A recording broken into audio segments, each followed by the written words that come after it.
I'd like to call the meeting to order. Mr. Clerk, would you please take roll call? Dave O'Donnell. Here. Bill Bazzi. Here. Robert Constant. Here. Lisa Hicks Clayton. Absent. Absent. Denise Malinowski Maxwell. Here. Ray Muscat. Here. Tom Wenzel. Here. Madam Chair, we have a quorum. Thank you. I'd like to lead us in the Pledge of Allegiance.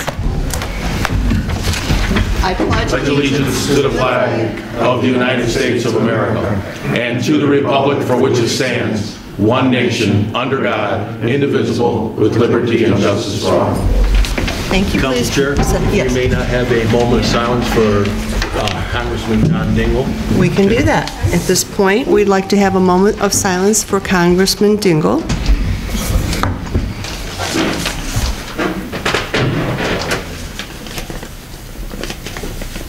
Okay, thank you. Okay.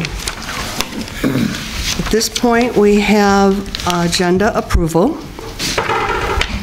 Madam Chair, Councilman Abdullah?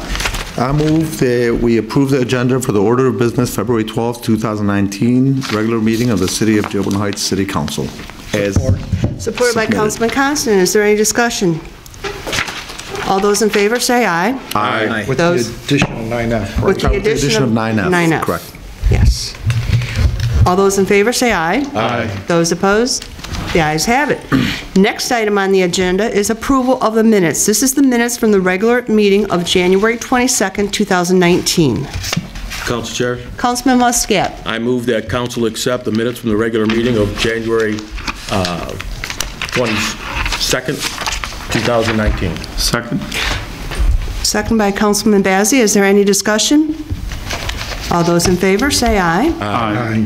Those opposed? The ayes have it. Next item on the... Madam Chair, just curious right now, since we brought in 9F, wasn't it a part of the same meeting? So shouldn't we take that off? With 9F, okay, this is for the minutes for January 22nd. This is over and above that. This is a totally different... Okay. Yeah, because I checked on that. I Okay. made sure before I did that.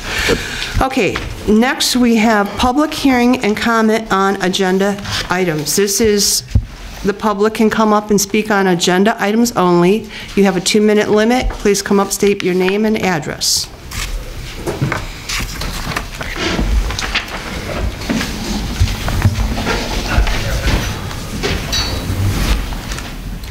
Good evening.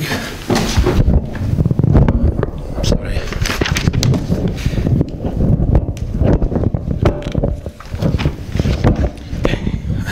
Doesn't want to. It's not like he's not used to it. Okay, Yeah. that's better. Zuhair Abdelhaq, 354 Rosemary. Good evening, everybody.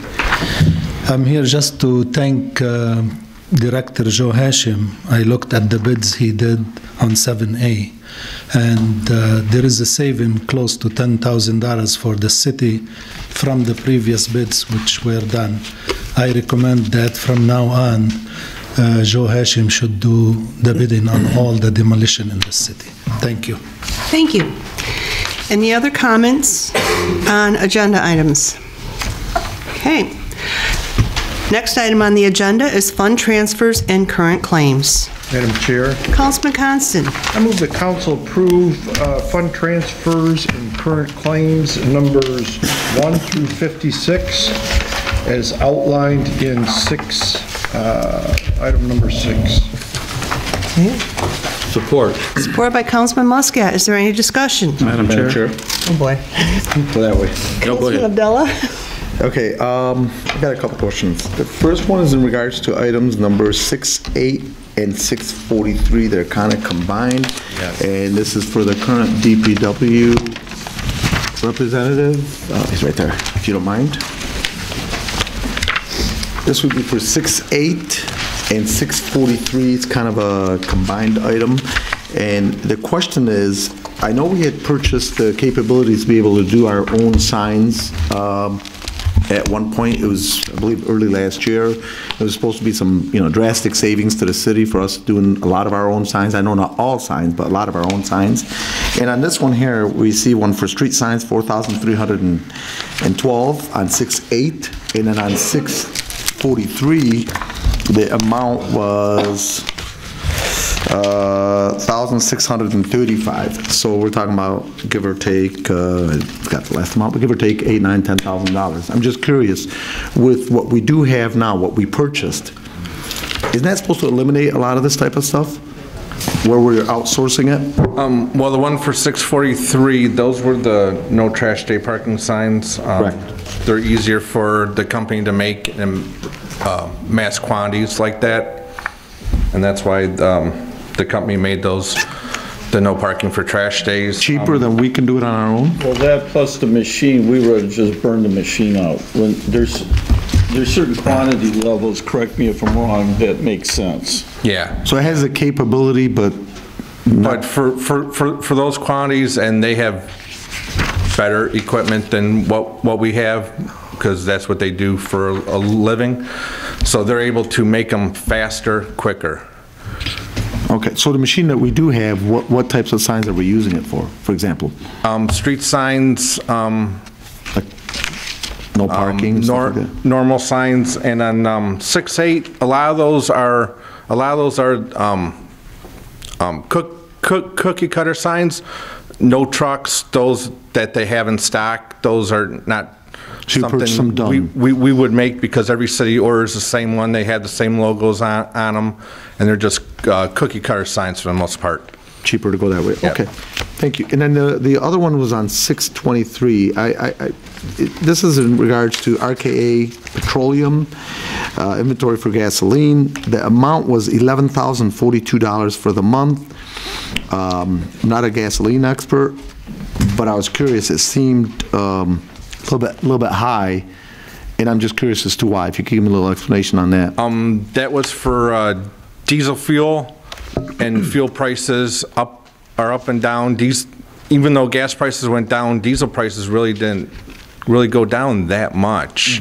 And it was $1.56 a gallon, so it's pretty cheap compared. If you go to diesel now, I think it's like $2.80 a gallon, so it is relatively cheap.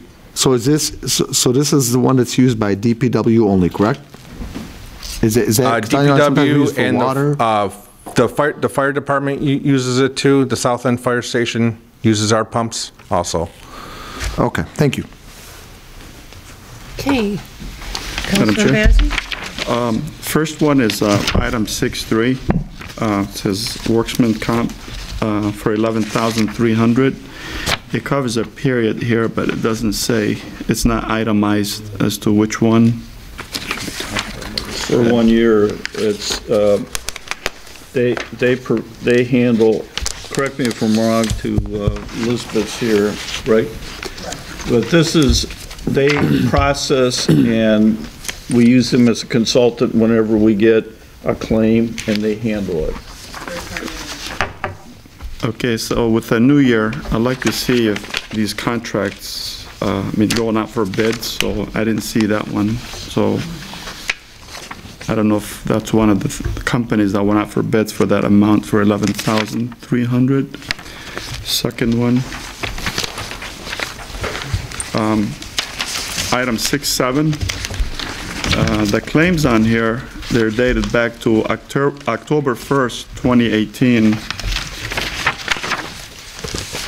Why is that we're delayed few months for these invoices on item 6.7? We never got the claim.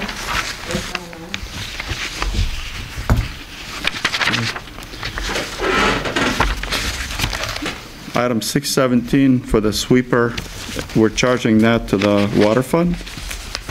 Yep, that's to clean the streets, and that's part of ours, they call it a SWIPY, and that's an acronym for an agreement between the City of Dearborn Heights and the DEQ, and that's predominantly to clean the streets.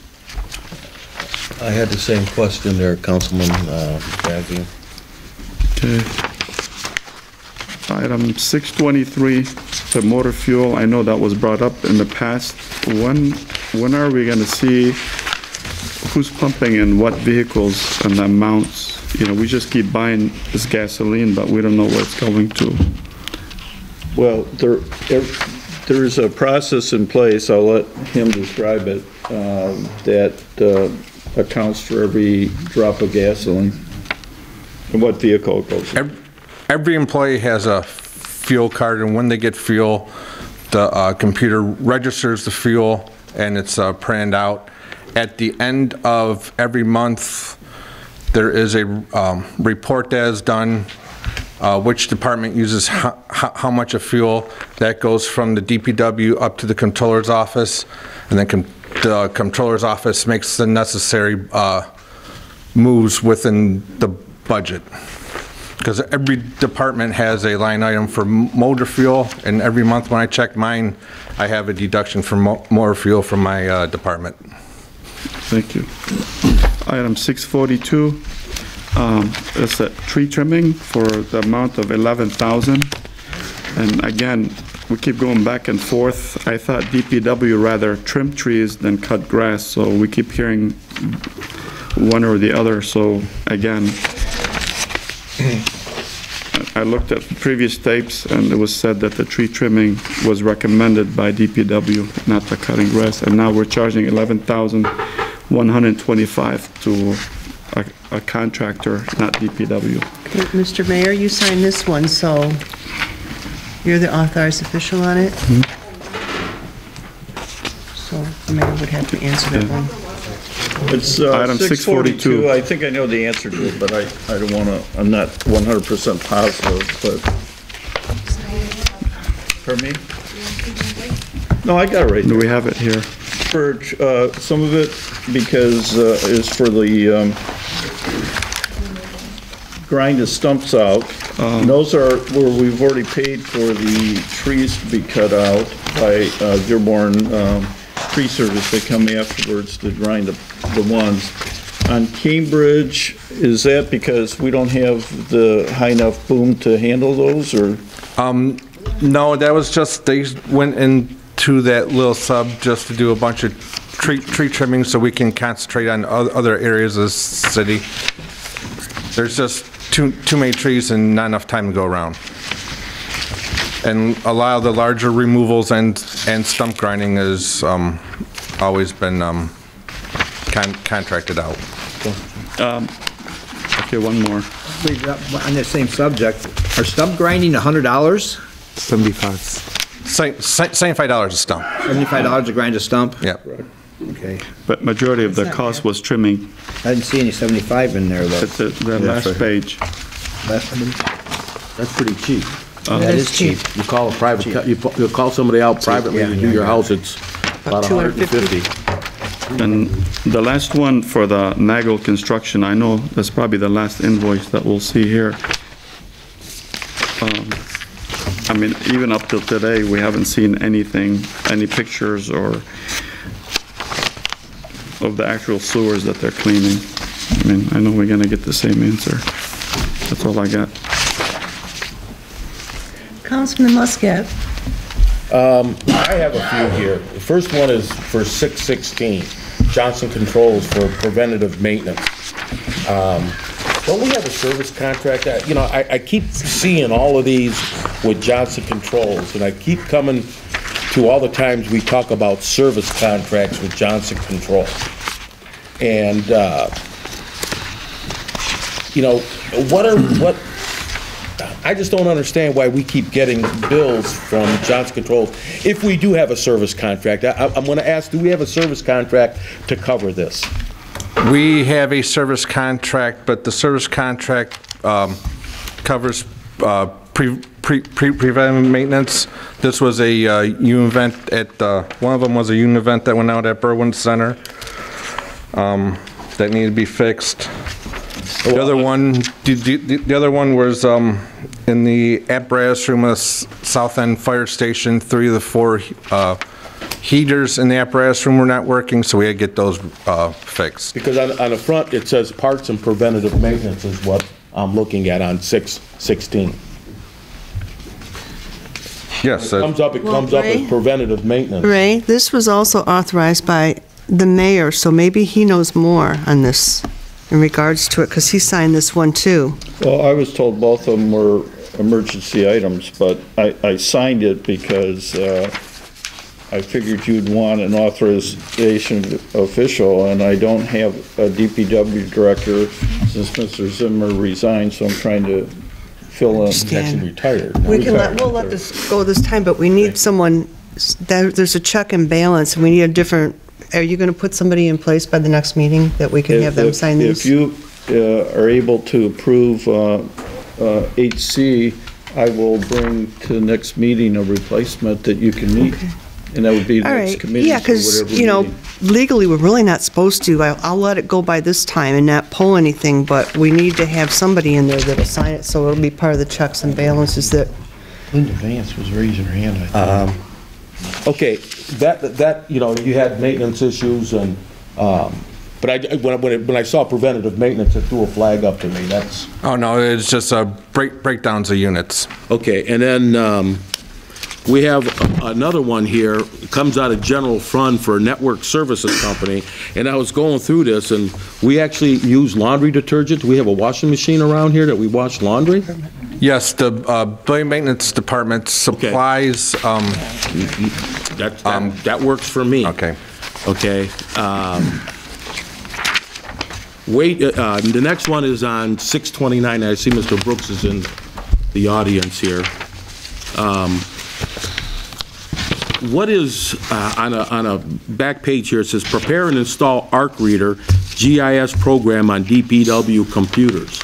Why wouldn't Dearborn IT do that, since we have?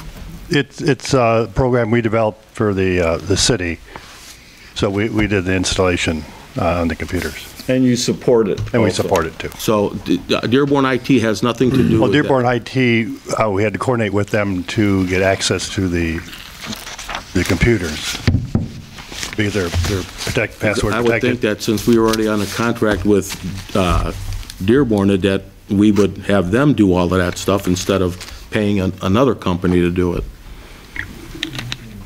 Well, it's the program we developed, so it's a possibility we could just give them the flash drive and let them install it. But if they have questions, they're going to call us. Then I think it's more efficient this way. Okay, I got a few more if you don't mind. go ahead. 632, I believe it's going to be again about the Lewis Manor subdivision here. I went by there the other day again, and we're paying out, and I know we're paying out Wade Trim to do the design and repair, but I don't want to see any money spent on that till that street gets fixed. That was done horribly. I think it should have been caught by the engineering team after it was done, and I feel bad for the people that live in that subdivision. I mean, we spent a lot of money on roads, and the thing's breaking up. We had a contractor come out this spring to try to make some repairs. Okay, you know, I just keep this on the record, and I know you keep saying it, and I'm going to keep it on the record. So it's not slipping my mind. And I agree, Ray, it was, I hate to use the word terrible, but it was a bad job. You know, it's just like, you know. I went and looked at it, it's pretty bad. And to elaborate on that, Beach Daily was just done, and if you drive down Beach Daily, it's breaking up already. It's not even a year old. Beach Daily is breaking up right before your very eyes from Ford Road to Warren. But that's a county issue. This is on 624, materials and supplies. And I'm looking at this, and it's almost the same thing as 617, and that was charged to the water, and this one's charged to highway. The curb guard with 1x4 carbide, Kennametal curb guard, carbide blade, and carbide blade. And these are all for our trucks, I believe, correct? For snow removal. Those are the blades and the curb guards for the underbodies for the highway department trucks to plow the streets. So, but the other blades were charged to water. Why were they charged to water and these were to general fund? Okay. Which other blades? On 617. You're saying the bushings on the street sweeper?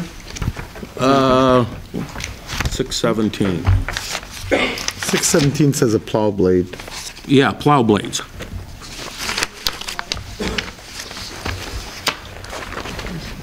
So I just want to know what the difference are. I mean, one's getting charged the water, one's getting charged the highway, and they're both all blades. Well, it said sweepers, so. Schultz, the one for 624 we only deal with that company for highway vehicles. That's why that's under highway. The other company, all three departments end up getting supplies from there. So it's easier to have one blanket PO instead of three, and the stuff is bought and put in stock, and then when the different departments use it, it's charged out to those departments. Okay, thank you. 654, the old Orchard Lake Pond restoration. I see it's $13,000 for services. Now, is this money, you know, it's requested by water, but is this coming out of the $250,000 that was set aside for the project? Or is this up and beyond from somewhere else? No. Yeah, it's out of the 250, and you will be getting in a very short period of time, because the difference is we went out for bids now, and I have the bids come back end of the month, and then the difference between the 250 and what it takes to complete the project will be assessed, and we're going to be, this council will be getting information from Mr. Miyake in regards to what resolutions you have to pass in order to institute. I just wanted to make sure that we're not spending more money than what we had promised the taxpayers. The last one I have is 6-56, Water Department. I see some of this here is on Annapolis Street. Isn't that part of CDBG grants for the water mains? Shouldn't that? There were two projects in Annapolis, from Monroe to Waddell, and the middle blocks were CDBG, the other blocks the water fund. So we combined, the same contractor did both jobs.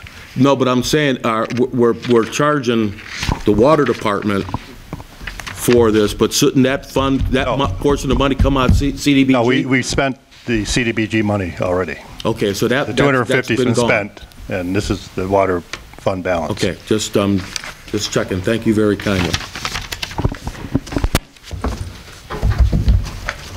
Madam Chair. Councilman Wenzel. I want to rehash a couple here. On 617, the street sweeper maintenance is billed to the water department. Is the water department take care of all the maintenance on the street sweepers? It's in the budget? It's budgeted for that? Yeah, in fact, last meeting, we asked that we get 2 new street sweepers because 2 of them are not repairable. But that is a typical water department job that they do, is maintain the street sweepers? Who does the labor on those? Do you know? Yeah. The mechanics are paid out of the water department, but when they work on vehicles from other departments, when they fill out their mechanic sheet, their time and labor are put on there, and it's charged to whichever department they're doing the work on the vehicles with. Okay. But the question was if the sweepers belong to the part of water. Now, see, earlier we heard that the sweepers were part of water because DEQ cleaning the streets. Now I'm hearing something different, and this is something that I've always, excuse me, been adamant about, of vehicles being repaired by water when they should be being repaired by other monies.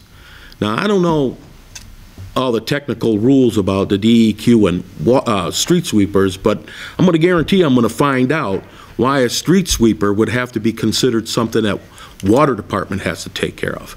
To me, it should come under highway. That's my personal belief. And, you know, we use the water budget to purchase a lot of things, and one of the things that Wade Trim told us that we don't have any mechanisms here to sort this sort of stuff out. So I'm very concerned about it. So either the street sweepers are mandated by DEQ or they're not. And if they're not, then highway should be paying for the street sweeper parts. Well, Mr. Brooks, isn't it in our, and you tell us what the acronym is for us. SWEPI. Stormwater, I don't recall it for stormwater, but okay. Initiative. Okay. But as part of that, one of the tasks in there is to sweep the streets to keep the debris from the catch basins, clean out the catch basins. It's done by the sweeper. And so how much of that gets charged to the water, I don't know, but part of it probably does. That's the rationale. Okay, I can understand the rationale. If that's the case, they need to come down my street, because my street's flooded. I think catch basins are all full right now. Madam Chair? I have one more, just one more thing. Go ahead, Tom. I noticed on 642, the tree service, $11,125. There was 56 claims on that, and only 9 of them for the south end. Is there a reason why by 47 of them are in the north end and only 9 from the south end? Is it just coincidence, or? That's just an area they chose to work at that time. Tifa has picked up a lot of the costs in the Tifa area when we've sent tree contractors in that area. That's just the area they were working at that was given to them. Do we see that, Tifa paying those bills? We see that? Where do we see it at? We get a Tifa budget sent to us also. And they have funds for tree trimming in Tifa areas? Actually, because of Tifa, and it's too bad that we weren't able to have Tifa extend to more of the city, but we agreed as a council back then not to impose it. And we asked the school districts, and Westwood agreed. But you will find that a lot of the maintenance items in the Tifa district are more current, kept up to date as a result of Tifa. And if we had Tifas in a couple of the other school districts, just imagine what other things we would have been able to accomplish. I agree. Yeah. Thanks. Isn't the county wanting to get rid of Tifa districts completely? Well, if you try to install one now, the county, because it captures taxes, not only city taxes, but county. So they would have to agree, and the county executives taken the position that they will not agree to downtown development authorities, TIFAs, anything that would extract those taxes. Okay, thank you. Okay, any other discussion? Okay, all those in favor say aye. Aye. Those opposed? No. Councilman Bazey is opposed. Next item on the agenda is we have consideration of bids. We have Community and Economic Development Director Hashem, CDBG FY 2015 Good Neighbor Program for 26115 Powers, 26166 Powers, and 24759 Hopkins Demolition Bid Award and Contract. Madam Chair? Councilman Abdullah. I motion that we concur with Joe Hashem, CDBG Director, request award bid and sign the contract for, CDBG Good Neighbor Program 26115 Powers, 26166 Powers, 24759 Hopkins Demolition. He reviewed the submitted and certified bids by the Comptroller's Office, and he's recommending that we go with the lowest bidder and the qualified bid proposal, and those same addresses I just mentioned, and award the bid to Intercity Contracting LLC in the amount of $26,828. In addition to that, authorizing the Comptroller's Office to return all bid bonds to other bidders, and authorize the mayor and city clerk to sign 4 copies of the signature page of the contract as outlined in item 7A. Second. Second by Councilman Wenzel. Is there any discussion? Chair? Councilman Bazey. I guess a couple items on this here. It says demolition, but there's nothing here that says abatement. So, and these houses Director at least Hashem 60 here? years old. Oh, there you are. Can you answer it? It says demolition, but it doesn't say nothing about abatement. No, that includes everything. Well, It's in the it doesn't say contract. that on the, it doesn't say on If you read the this. contract, it's all in there. Okay, second question, what is and I guess your definition of good neighbor program? This is a line item that we have in our budget. We have about $38,000, I believe, left over from 2015. And I work closely with the ordinance director, Jack McIntyre, and he pointed those houses out to me, and this is something that we can do under CDBG. So the Good Neighbor program is what it is. It's basically taking care of blighted sites or blighted houses or what have you. Okay, I actually looked it up through the HUD. It says here, Good Neighbor program. It's offered to law enforcement, pre-kindergarten through K-12, grade teachers, firefighters, and emergency medical technicians can contribute to community revitalization while becoming homeowners through HUD's Good Neighbor next door sales program. HUD offers a substantial incentive in a form of discount of 50% from the list price of the home. In return, you must commit to live in that property for 36 months as your sole residence. And it says here, again, its eligibility is single-family homes located in a revitalization area are listed exclusively for sale through Good Neighbors Next Door Sales Program. Properties are available through purchase through the program for 7 days, and these are being demolished. And these were purchased a year and 2 years ago, and I don't know why they're being demolished, so the Good Neighbor program doesn't say anything about demolishing the homes. Question, Councilman? No, I'm just telling you that this doesn't make sense, is why we're going under Good Neighbor Fund, and the government says that you can't demolish, you have to live in the homes for 36 months. I'm not really sure what you're reading. I don't have No, that it's on the information. HUD. I mean, you I know reference Good the Neighbor- HUD here, but yeah, Neighborhood program is a line item that we have in our budget that we can use to remove blighted, sited sites in the city of Dearborn Heights. You look something up. I don't have that in front of me, so I cannot rebut that. well, you're the CDBG director. I mean, you should know what HUD I know what HUD rules are. And it's if you look at the website on HUD, you look up the term they used, I mean, you can look it up on HUD website. It says Councilman, I'll exactly be what I more than read. happy to look it up, and I'll send you an email about what I have. Well, I recommend that we reject this because this here doesn't say anything about demolishing the homes. It says that they gotta live in the homes for 36 months before you do anything. I disagree with that, but obviously you're reading something that I don't have it available in front of me, so I can't debate Yeah, it's the that. HUD.gov is what I'm looking at here. Well, It's the Good I don't know Neighbor if it's Next Door taken out of program. context. I know what the Good Neighborhood Program is, and I know that it allows us to demolish houses. We have done that in the last few years. Actually, we just did one a year ago, and it went through. Yeah, we did it on Joy Road, and these are homes that we purchased for the purpose of tearing down. One of the things that, Yep, exactly. And Yeah, again, I recommend that we go back, revisit this, so you have more information. I have enough information, but you It do says what you HUD here, and again, you reference the HUD. And We- I'm not we, I'm not gonna sign anything that says, with government on it, that says that.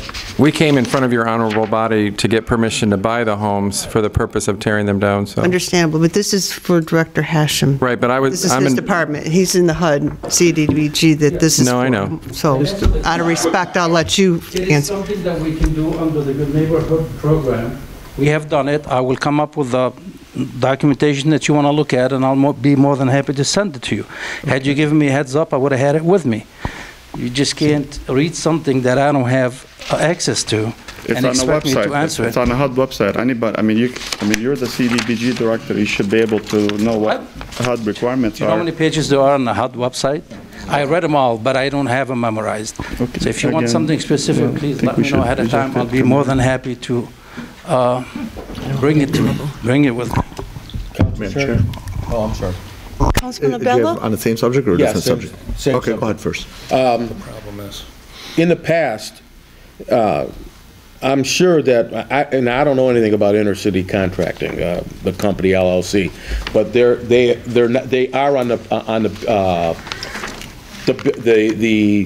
they're not barred from doing any bidding from the state or the federal government, correct? Because usually we get a certificate with the paperwork here. We have all the information about the company. We have the good standing certificates. We have their insurance. We have their bond. So they are in good standing, and they are allowed to do that. Because in the past, we've received that with... It is like a lot of pages, to be honest with you, but it's available. Okay. I have a copy, and the comptroller has a copy as well. Going back with what the Councilman Bazey had to say, I understand what he's trying to say is we don't want to get ourselves in a position where we're doing something wrong with HUD money. Councilman, as a director, I'll take responsibility for that. I have done that many times in the past. HUD has audited my books every single year, and they have not pointed that out to me. Thank you. So they're well aware. We have vetted this out, and I'm not really sure what the councilman is reading. Thank you. If I just might add real quick, we took down the house on Joy Road through the same program, so money that we took out of the general fund to purchase these homes for the purpose of taking them down, so. Madam Chair? Councilman. Go ahead. Jack, Mr. Director McIntyre, isn't there a plan, or has the house on Grinley Park been torn down or on the list to be torn down? It's on the list. So, and I've already had discussions with Director Hashem about using this program for some other house. In fact, I brought a list, if you can hold on one sec.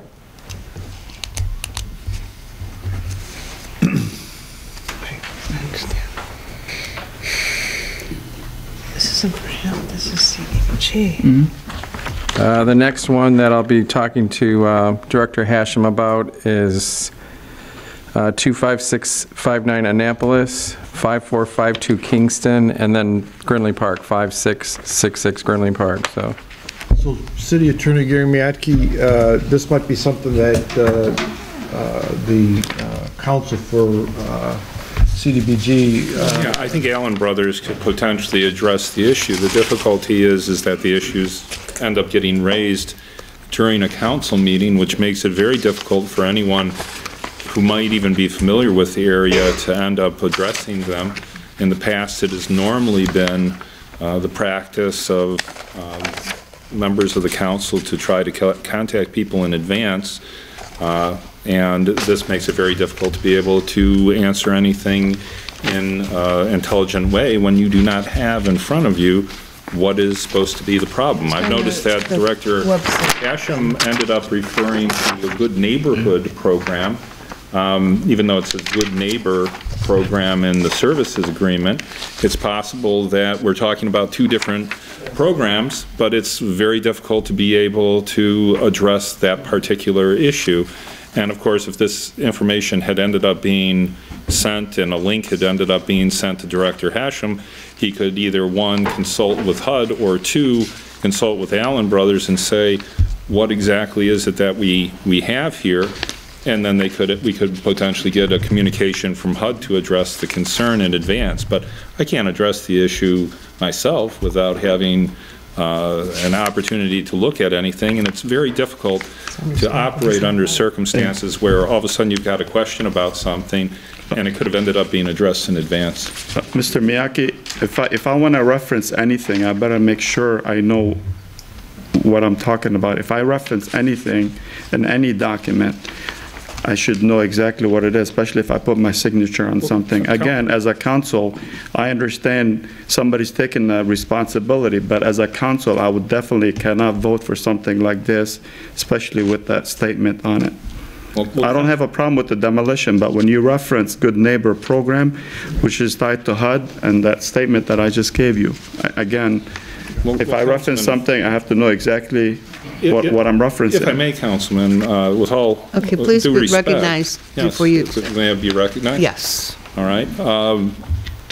The question is not whether or not you should end up voting for it or not voting for it. If you know, this body has the right to hold up on something, to table something that has questions, the real issue is how does the issue end up being raised, and whether or not the administration has an opportunity to actually respond and intelligently respond to these issues, especially since, you know, there are members of the public who are out there and they might be under the impression that the administration is doing something wrong when the administration could clearly end up being in a position to address these issues if we had advanced notions. I used to get calls from Councilwoman Marge Horvath. Okay, well, at this point, we're not adding any information that's going to help us today. It's just your personal opinion at this point. Madam Chair. Council. The Good I mean, Neighborhood sorry. Program is a line item that we put in there, and we called it a Good Neighborhood Program. So I'm not that's your name. really sure what the councilman is talking about, to be honest with you. It might be a totally another program that I would look into. But So you we call it have a good used- neighbor program, and then HUD could have. I'm a not good sure, neighbor. because, again, what he's reading, I don't have access to, so I'm not going to respond to that. But I respond to what I put on the paper and what I sign. It's a line item that we put in there that we can use to go ahead and demolish residences in the city. And not residences, but blighted houses in the city. We have done it before, we've been audited before, and we've had no problem. We vet these out with HUD before we come to the city council. Thank you. Councilman Abdullah. Madam Chair, just want to point out, I mean, not in regards to that specifically, but I had a conversation with Director McIntyre in regards to this, and as I understood, these were houses that were in such bad shape that we got to just tear them down, period, that were not good enough to go on the CAP program, as I understood. But I just want to go on record in saying, I had a conversation with you about this, that my personal preference for stuff like this is, when it does get torn down, that the number one preference is to have a house built on there so that we could increase the tax base for the city versus giving it, because I know one of the conversations me and you had was it could possibly be given to a neighbor. And although it's great for a neighbor, as if the assessor would here, he would tell us, it does not raise the value or the taxes or the value for the property enough to compensate as to how much taxes we could make had a new construction home been built on there. So just want to go on record that my personal preference is always to sell this preferably to somebody that's going to build a home on there so we could have a much higher tax base than a double lot home, which would barely increase the taxes. Council Chair, if I may be recognized here. Go ahead. Yes, I've had discussions with Mr. Gavin and Ms. Laszlo about a similar type of program for vacant properties that would not be appropriate for the CAP program, and we're in the process of developing something like that, like you're referring to. Right. Same mindset, because we want to build houses. Yeah.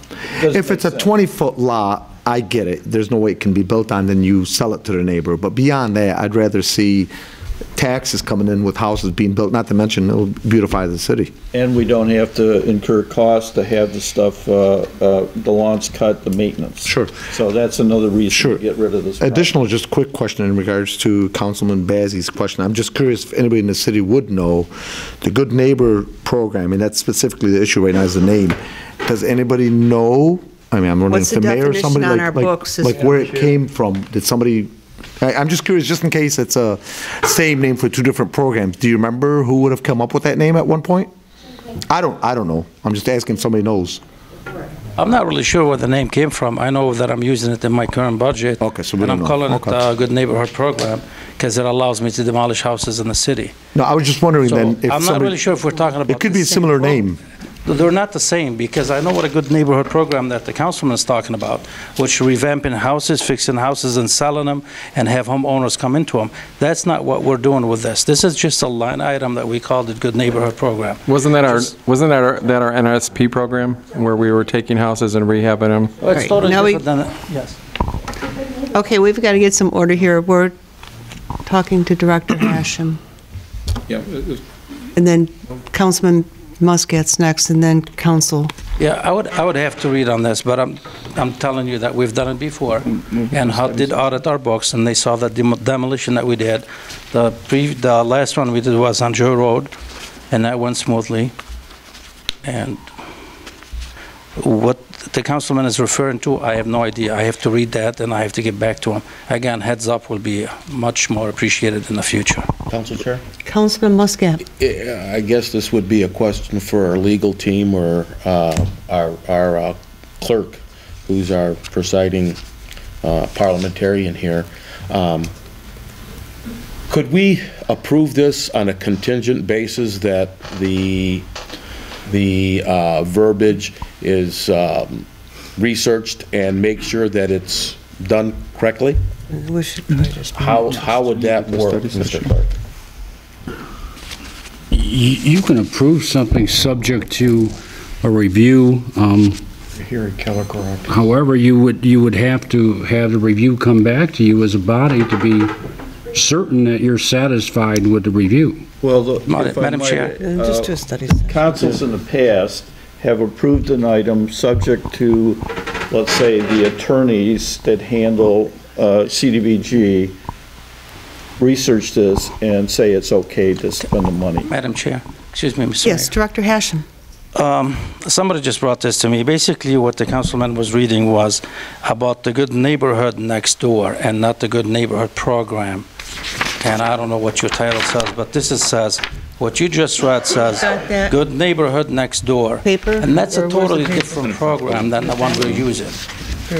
Two different programs. Yes, they are. Neighbor I Next stand Door, behind what I a wrote Good on my Neighbor papers. Program. I've done it before, and I've talked to HUD about it. Council Chair. I was just Corporate gonna- Council's next, and Yeah, then Councilman Constant and Councilman Wenzel. Ms. Lasso made reference to Wayne County, and for a while, I was doing all the CEDD work, and there was a program through Wayne County that was called the Good Neighbor Program. That might be where this name comes from under the circumstances, and I remember having a meeting downtown with a county official who was involved in that program. That might be where the name comes from, but I mean, and addressing the councilman's question, the council could either approve the services agreement subject to review and approval. I would suggest by Allen Brothers, since they are the ones who prepared the contract, or the council could move to table the matter and it could be brought back at the next council meeting. Harry Kalagorakis, who I think is actually of council with Allen Brothers, he is the attorney for our CDBG and for several other cities. It's something he might know right off the bat. Though, just as long as we know we're comparing apples to apples, that it's the HUD's CDBG, it's the same program. Okay, Councilman Wenzel. Director Hashem, is it safe to say that the HUD Good Neighbor Program and your Good Neighbor Program are two different things completely? Yours is one that a name that you just made up? What was the first thing what was the question? I'm sorry, what was the first The two different, the HUD Neighborhood Program and yours, is the one that you have in place, is that something, a name that you just came up with? That's not what the Councilman Bazey read. He read the Good Neighborhood Next Door Program, which is totally different than the line item that we have in our budget.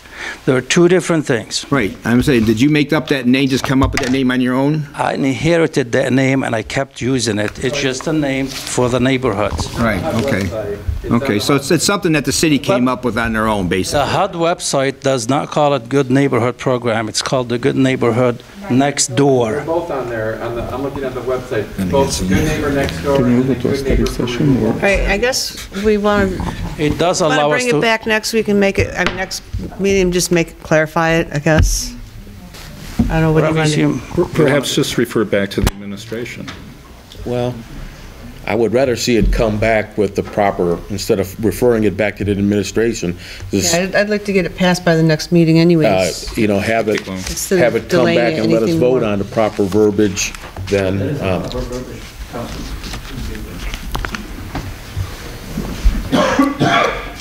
we have a motion on the table.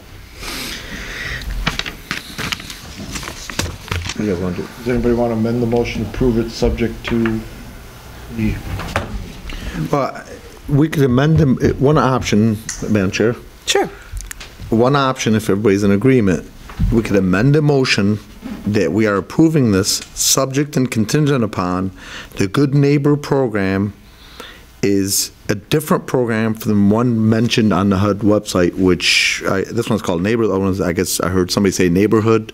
I'm not sure, but either way, just for clarification, we could conditionally approve it that way, or option two, like council said, we just bring it back to the next meeting, and by that point, hopefully, Director Hashem has a clarification. Let's just bring it back, because there's too many questions. The reason it's hard to do that because the next council is 2 weeks. I've already got like 15 or 20 emails from the people that have already submitted their bids. We are holding their money. We've been holding their money for about 2 weeks or 3 weeks right now.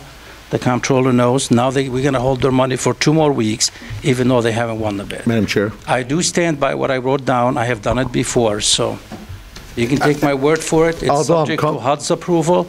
If HUD has a problem, they'll come back to me, and then you can take care of it. Councilman Madam Chair, Abdullah? For Joe, just in case, I mean, we do have the option, and I don't know, maybe the council can clarify for us, we do have the option of maybe approving this particular company if we approve this motion and then give the deposits back to the other companies. Would that be doable? If there was a difficulty with respect to this. Because the issue is not the company right now, I understand. Personally, based on where we are and based on what Director Hashem has said, my recommendation would be to approve it subject to approval from Allen Brothers, and if you want a written explanation with regard to that, they can provide that explanation, or like I said, refer back to the administration. I'm sure it will come back very quickly from Allen Brothers clarifying things. I'm thinking that if it just comes back correct in 2 weeks instead of on contingencies and hoping it gets done in 2 weeks, it might be quicker for you just to bring it back in 2 weeks and then get it done. You call Council Chair. I mean, because I see a lot of delays if we do all this other stuff. I would prefer to bring it back in 2 weeks and then clarify whatever. Anybody has any questions, get a hold of Director Hashem ahead of time. So we still have a motion on the floor, and we would have to redo the motion to bring it back. You guys want to bring it back to next week? Next meeting. Okay, so I amend my motion on item 7A in regards to the bids for CDBG year 2015, or I'm sorry, FY 2015 Good Neighbor Program in regards to 26115 Powers, 26166 Powers, and 24759 Hopkins. Demolition to be tabled to the next council meeting. I don't know the date offhand. 26th? February 26th. February 26th. Okay. As outlined in item 7A. Supported by Councilman Muscat. Okay. Any other questions? All those in favor, say aye. Aye. Those opposed? The ayes have it. Next, under reports from Mayor, we have Star Academy request to hold a 5K color fun run on Saturday, May 4th, 2019. Council Chair. Councilman Muscat. I move council approve the Star Academy to hold their 5K color fun run on Saturday, May 4th, 2019 at 9:30 a.m. as outlined in 8A. Support. By Councilman Bazey. Any questions? All those in favor, say aye. Aye. Those opposed? The ayes have it. Next, under reports from Mayor, we have Dearborn Heights Professional Firefighters Union Local 1355 Memo of Understanding, also known as a MOU. Madam Chair. Councilman Abdullah. I move that we concur with Mayor Dan Paletko in regards to item 8B with a memo of understanding, otherwise known as MOU, between the City of Dearborn Heights and Local 1355 of the International Association of Firefighters, better known as Dearborn Heights Professional Firefighters Union Local 1355. This was discussed at deliberations of the fire department budget for fiscal year 2018-2019, and at the time it made everyone had agreed that it would make perfect sense to make these changes and greatly improve the operation in the department. And thus, now that the negotiations have been concluded, Mayor Dan Paletko is asking that City Council pass a resolution approving the attached memo of understanding, MOU, and authorize the mayor to sign the MOU on behalf of the city as outlined in item 8B. Support. Supported by Councilman Constant. Is there any discussion? Madam Chair. Councilman Abdullah. I had a couple of questions for the chief, if you don't mind.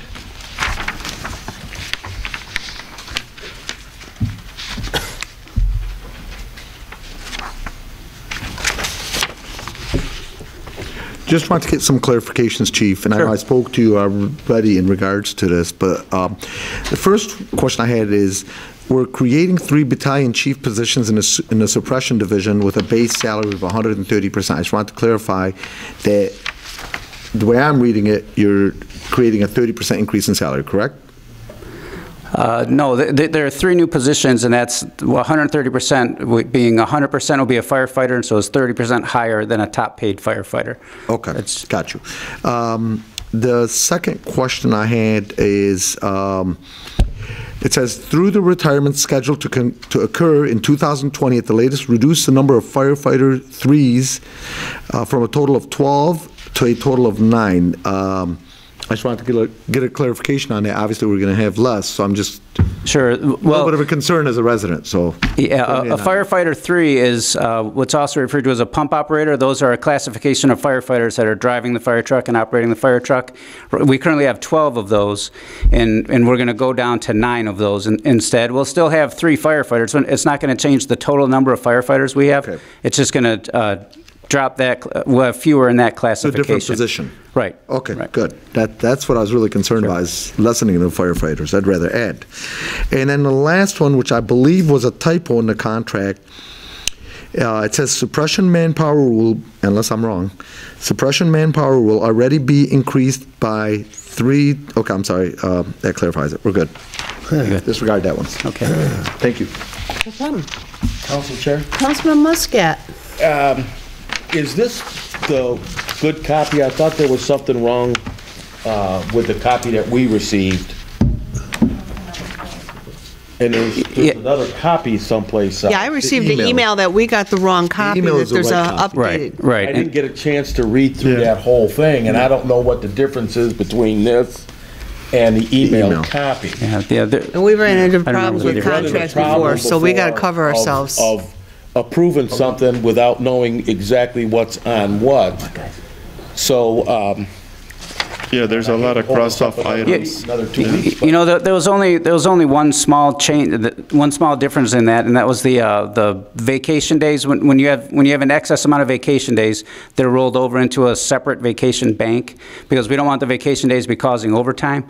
And so we're changing that from, I think, 4 days to 6 days. Is that the number that we did? And that was the only real change. And I know you guys got a really big packet. The vast majority of that is in-house stuff. It doesn't affect. It's just how we operate at the fire station. It doesn't affect council or monies whatsoever. It's just the way that we operate, because we operate a lot on, you know, the contract dictates the way that we do things. We needed to make a lot of changes to support that, so everyone knows exactly what we're doing. And I appreciate that, but you know, when I vote on a contract, yep, I understand. I have the one that I'm supposed to be voting on in my hand. Yeah, because I don't have now I'm going to, you know, take somebody's word for it without me actually reading it, and I had the same concerns that Councilman Abdullah had, and you answered that, but if I can't have the whole thing in time for me to read, I mean, it's a lot of reading for me to do. Right. One day. In less than a day. I mean, you know, we got our packets Friday morning. Right. Sometimes we get them at midnight on Friday morning or Thursday night, and there's a lot of work, a lot of reading. I understand. So I would like, I guess, to protect you too, to make sure that it's the correct one that we're passing. get the correct one in our hands. You saw the nightmare we had before. I mean, we've had this issue before. I don't want to go through that again. Okay. So, motion maker. Councilman Abdullah wants. But just want to add, though, I think these particular circumstances, and we did get the right one in the emails you just mentioned, so we do have the right one, just for clarifications for the public. We do have the right one with us, maybe not enough time, but we do have the right one. And I did, you know, read through it, and like the chief just said, there was a lot of, actually I was surprised that a lot of it is in the contract, because there's a lot of logistics stuff, you know, who moves what and who brings what, and stuff that either you or I or any of us, you know, I don't have no clue what to tell the chief as to how to run that part of it. But but unlike the other union contract, and I don't mean to put, you know, throw it out there right now, but the union members I know are here, and I know obviously our administration's here, and I know the chief is here. I presume, not to put you guys all on the spot, I presume that we are all on the same page as far as the contract is concerned, and I'm looking at the union members here. We're in agreement. Is that correct? There's no Did you read the latest controversies one so anymore. we know it's the right one? Well, there's a lot of scratches though. I mean, there was like few line items that were crossed over. So I would like to get myself same thing, you know, I want to get something that is a clean copy. And as Councilman Muscat mentioned, you know, we've had that issue before. You know, a council approved a contract and we went for a whole year going back and forth. So we'd like to have a clean copy. I mean, I don't mind signing it, but I need a clean copy. Okay, and I do want to say, like, we all are in agreement. The union's here, I'm here, the mayor's here. There isn't any, everyone's on the same page. But one of my concerns is the timing of it, because some of this is tied in with our SAFER grant, and we need to get these SAFER people on board, and we need to get the promotional process in place. I was hoping April 15th was supposed to be the day of the where it's all going to go live, where we put all these changes into place. And so there is somewhat of a time crunch with our testing process. And so I just want to be sure that we can get but I mean, I understand what you're saying as well. So if we get it by the next meeting, would that still be within enough time? I don't think it would be, no. We wouldn't be able to hit the April 15th date. What date do we have as a deadline? Maybe we can have a special meeting. Yeah, I think because of there are requirements that have to be put in place with so much time for studying and everything else that's in our contract. I think tomorrow is the cutoff date for it.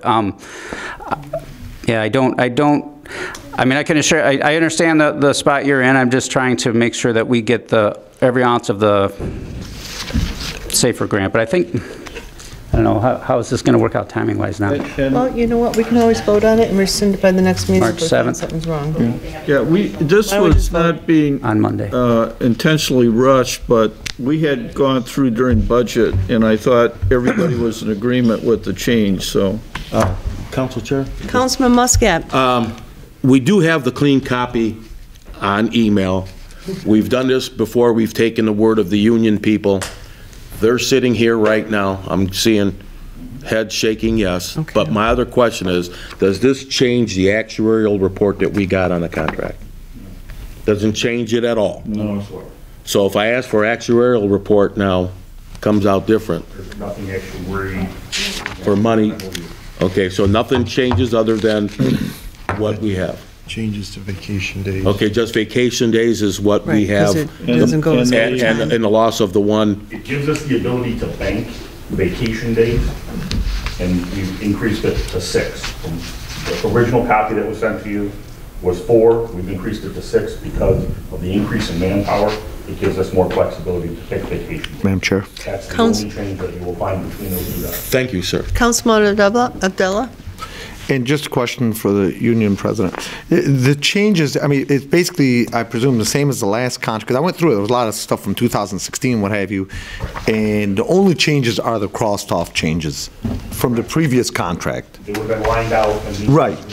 I mean, my personal, at least I can't speak on behalf of the whole council, my personal preference is the crossed-out ones, although obviously the final signed one would have to be a clean one, obviously.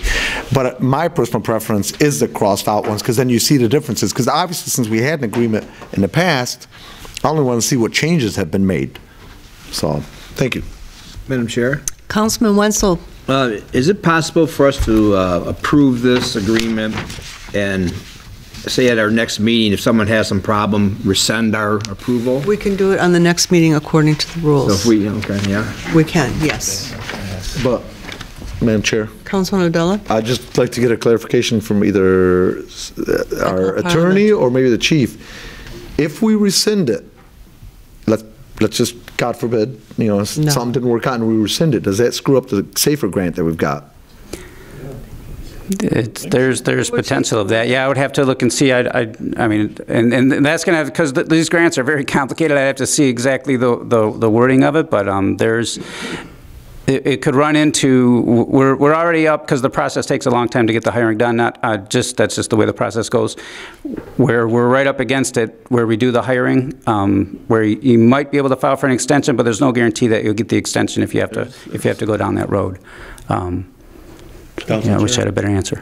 Councilman Our Muscat? fire department just about lives on these SAFER grants. It's, you know, even though I didn't have enough time to read the original, the one that was emailed to us, I feel, you know, we had discussed this at length at budget time, and I believe that it would be good to vote this in, and if we had a problem, we can look at it at another time. Council Chair? Council? If the council is going to approve the emailed version of this document, I would suggest that the maker and supporter of the motion clarify their motion to make sure that it makes reference to the specific emailed copy. The updated copy, yeah. Okay. So I'm amending my motion to include, or to specifically pertain to the emailed version of the contract that was emailed to all the council members. And the date. I'm sorry? And the date that was done for I think it purposes was, of record. well, I don't know what date it was done. I know the date we received it was yesterday. Yesterday? Yeah, I think it was yesterday, it was Yeah. Sunday. Yeah, Yesterday. So February the 11th. February the 11th. As received on February the 11th via email. Thank you. Support that. Supported by Councilman Muscat. Is there any other questions? All those in favor say aye. Aye. Those opposed? The ayes have it. Okay, next item under reports from mayor, we have DPW position and salary adjustment. Madam Chair. Councilman Abdullah. I move that we concur with Mayor Dan Paletko. He's been interviewing people to replace Mr. Bill Zimmer, who retired as Director of Public Works.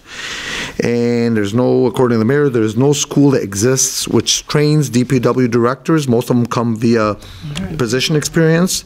And the candidate, he's got a candidate at this particular point who has recently retired and is approximately 60 years of age. And this particular candidate is interested in a position that has over 30 years of experience, and he believes it would be an excellent choice, and he could work on developing our current staff to succeed him in a few years. He reserves, because he's retired, his health care is already taken care of, so we would not need to pay for health care. The current budgeted pay is $55,000, which according to the mayor is too low for the gentleman. And the mayor is stating that the Township of Canton is currently paying or advertising for DPW directors at $105,000 to $130,000. And the mayor is suggesting that we offer, and he could get it accepted, according to the mayor, for $85,000. And it says here, since the candidate served as a DPW director, he knows the mayor is qualified. The mayor knows that he's qualified, and he's directing us to raise the position salary from $55,000 to $85,000 as outlined in item 8C. Support. Supported by Councilman Muscat. Is there any discussion? Madam Chair. Who's first? Councilman Bazey. So here it mentions that, okay, so we're not paying health care. Where is that going to be on the contract for the new DPW? It'll be in the director? contract when we hire him, right? No, he'll be employed, but he informed me he already has health care from where he retired from, and we will not offer him health care. Well, that's what I mean. That would be in the contract, that we will not be offering contract I don't enter healthcare. into contracts with department heads because I reserve the right to fire them if they're not performing, and so they're at-will employees. Gotcha. Okay. Well, Okay, Councilman, are you I done? think she's going to address that. Yeah, I want to say something. Just one point of clarification, under the Affordable Care Act, you cannot have a full-time employee and not offer them health care. This individual already has coverage, so he would opt out of our coverage and retain his own coverage. So I guess my concern is how do we know that he's going to opt out? Because we're saying here we want to increase the salary under the assumption that he's going to opt out, basically, right? So how do we, as council, know that that's what's going to happen? Well, one of the reasons that he would opt out is if you opt out, don't you get Many times other, I don't know 100% how his benefits are handled now, but in some cases, if you opt out of your previous employer, you can never jump back on. Right. I don't know what his agreement is with his previous employer, but that could be the case, so I don't know. I believe it. Okay. I ran Thank into that personally. Madam Chair. Councilman Abdullah. A couple questions for the mayor. First question is, was there other candidates that you interviewed that you could share with us? Because I don't know, I mean, you gave us the resume for the gentleman without naming his name. I did have a concern on there. I went through his resume. I mean, you know, seems good. I trust your judgment that he's a nice guy and everything. But there was nothing on it. In this email, I'm sorry, not email, in item 8C, it says that he had been a DPW director for, I'm trying to remember, I think it was 30 years experience or something like that. It had it in there where he had been a DPW director, but yet on his resume, and I pointed that out, if you remember last time, there was nothing in there that says he was a DPW director. The only thing it says on his employment, he's certified with different things, but he's worked for the city of Southfield from July of 2018 until present, which is not 30 years, which is not a lot of experience.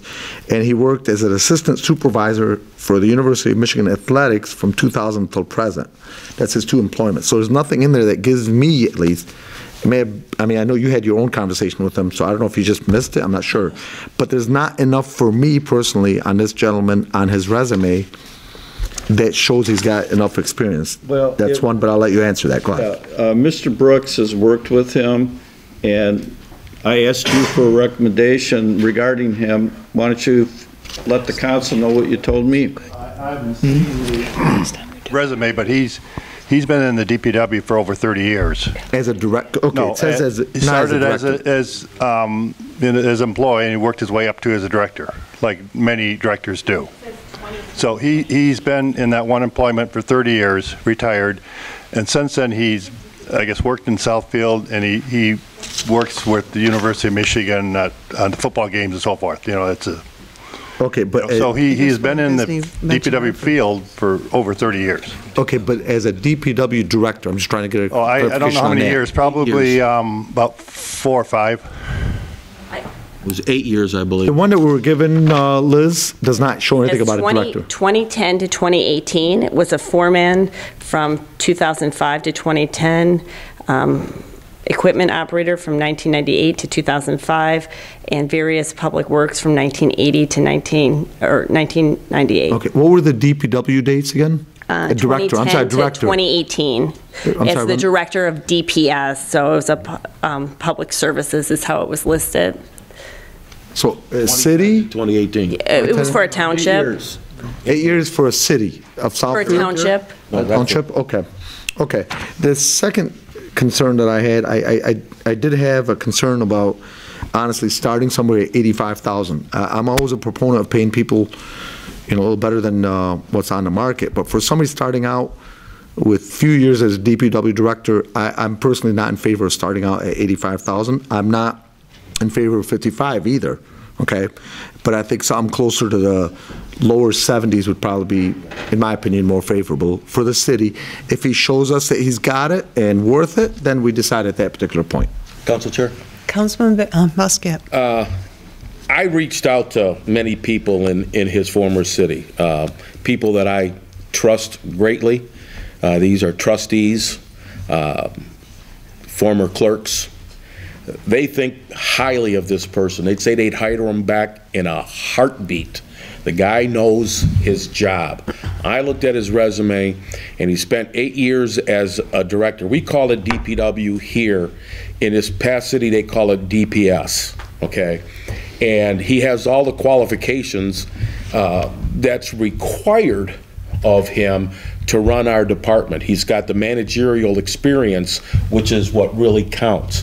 As a leader, as a foreman, which we'd call a supervisor here, and as the director. People have nothing but good to say about his work ethics, okay? And just a quick question to the mayor. Do you remember what the salary was for this director before they resigned and took the $55,000? Do we remember what that was? So it's basically the same, and we've stayed stagnant since 2012, I believe it was, for 6 years. So I don't, again, when we went through the budgets and we didn't approve raises because the directors were under the $55,000 clause, I personally said I wouldn't mind giving the raises to new people. Here's my opportunity to keep my word. As far as I'm concerned, I did my homework on this gentleman. I've called all around other cities to say, do you know this guy? Other cities have worked with him in the surrounding areas because, of course, our city touches their city. They touch Detroit, whatever, and they all like this guy. So I don't see a problem with this whatsoever. You know, I'd like to say something too. I do have a lifetime friend that worked in Redford, and I reached out to her too in regards to this gentleman, and she also basically said the same thing, that she would go ahead and hire him in a heartbeat. Thank you. So, you know, I wanted to give you the name so that, because I think it tied in. And you were able to do the due diligence. And the one friend that I reached out to too, it's just not an average, she shoots it from the hip. If there was something bad, she was going to tell me, and she would make sure I knew it. So when she said that, I knew I could take that to the bank. But I want to thank Mr. Mayor for reaching out to me with this, not surprising us and just letting us know. It gave me time to do some due diligence. But also, I'd like to make sure that in our departments, we have assistant clerk, we have an assistant treasurer, we have an assistant recreation director. We need to have assistants in these other positions. God forbid something happens to these people, because tomorrow is not given to any of us. And we need to have in place something that somebody could step up and do the work. Somebody that this new person here can take under his belt, say, look, this is what we're going to do. You're going to be my right-hand man, and that comes with you. And do that, because we never know what's going to happen. Good point. Okay? So, you know, we went many years here with directors that were basically retired and still working here. And then when the hoopla came up, oh, I don't know what we're going to do if we lose the recreation director. I don't know what we're going to do with this. You move on. The city didn't collapse here. We're still here.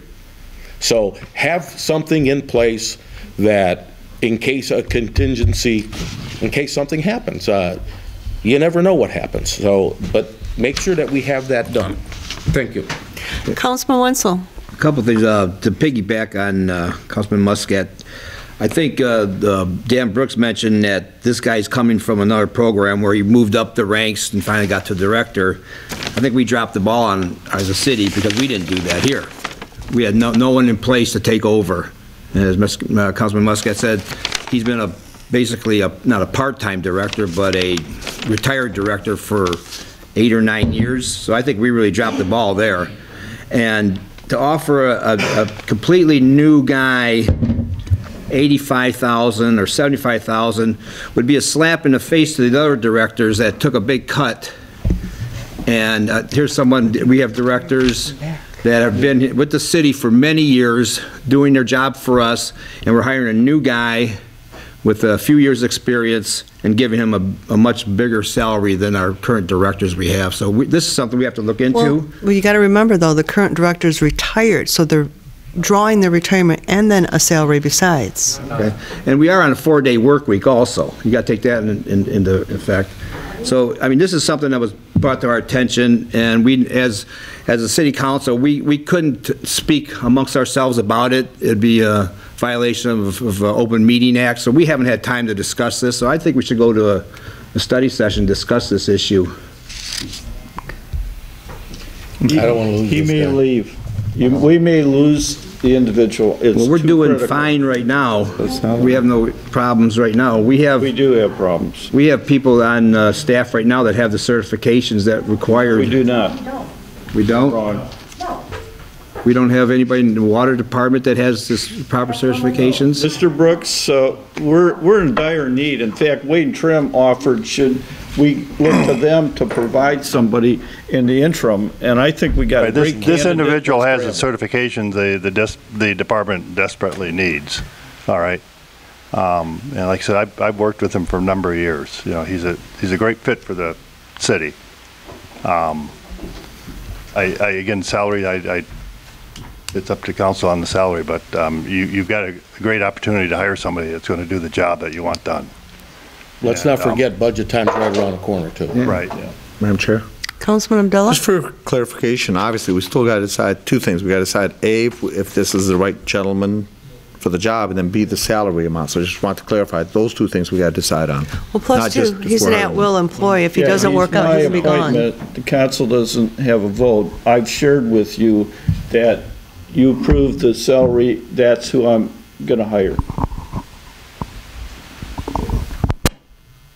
Councilman Wenzel? Oh, I was just wondering, I thought the council has to approve appointments. No, not this one. Not this one?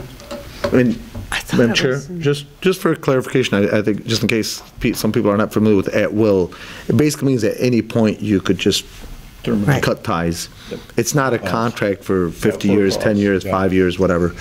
Just for clarification for some of the residents. We have a motion on the table to approve. What are we going to do?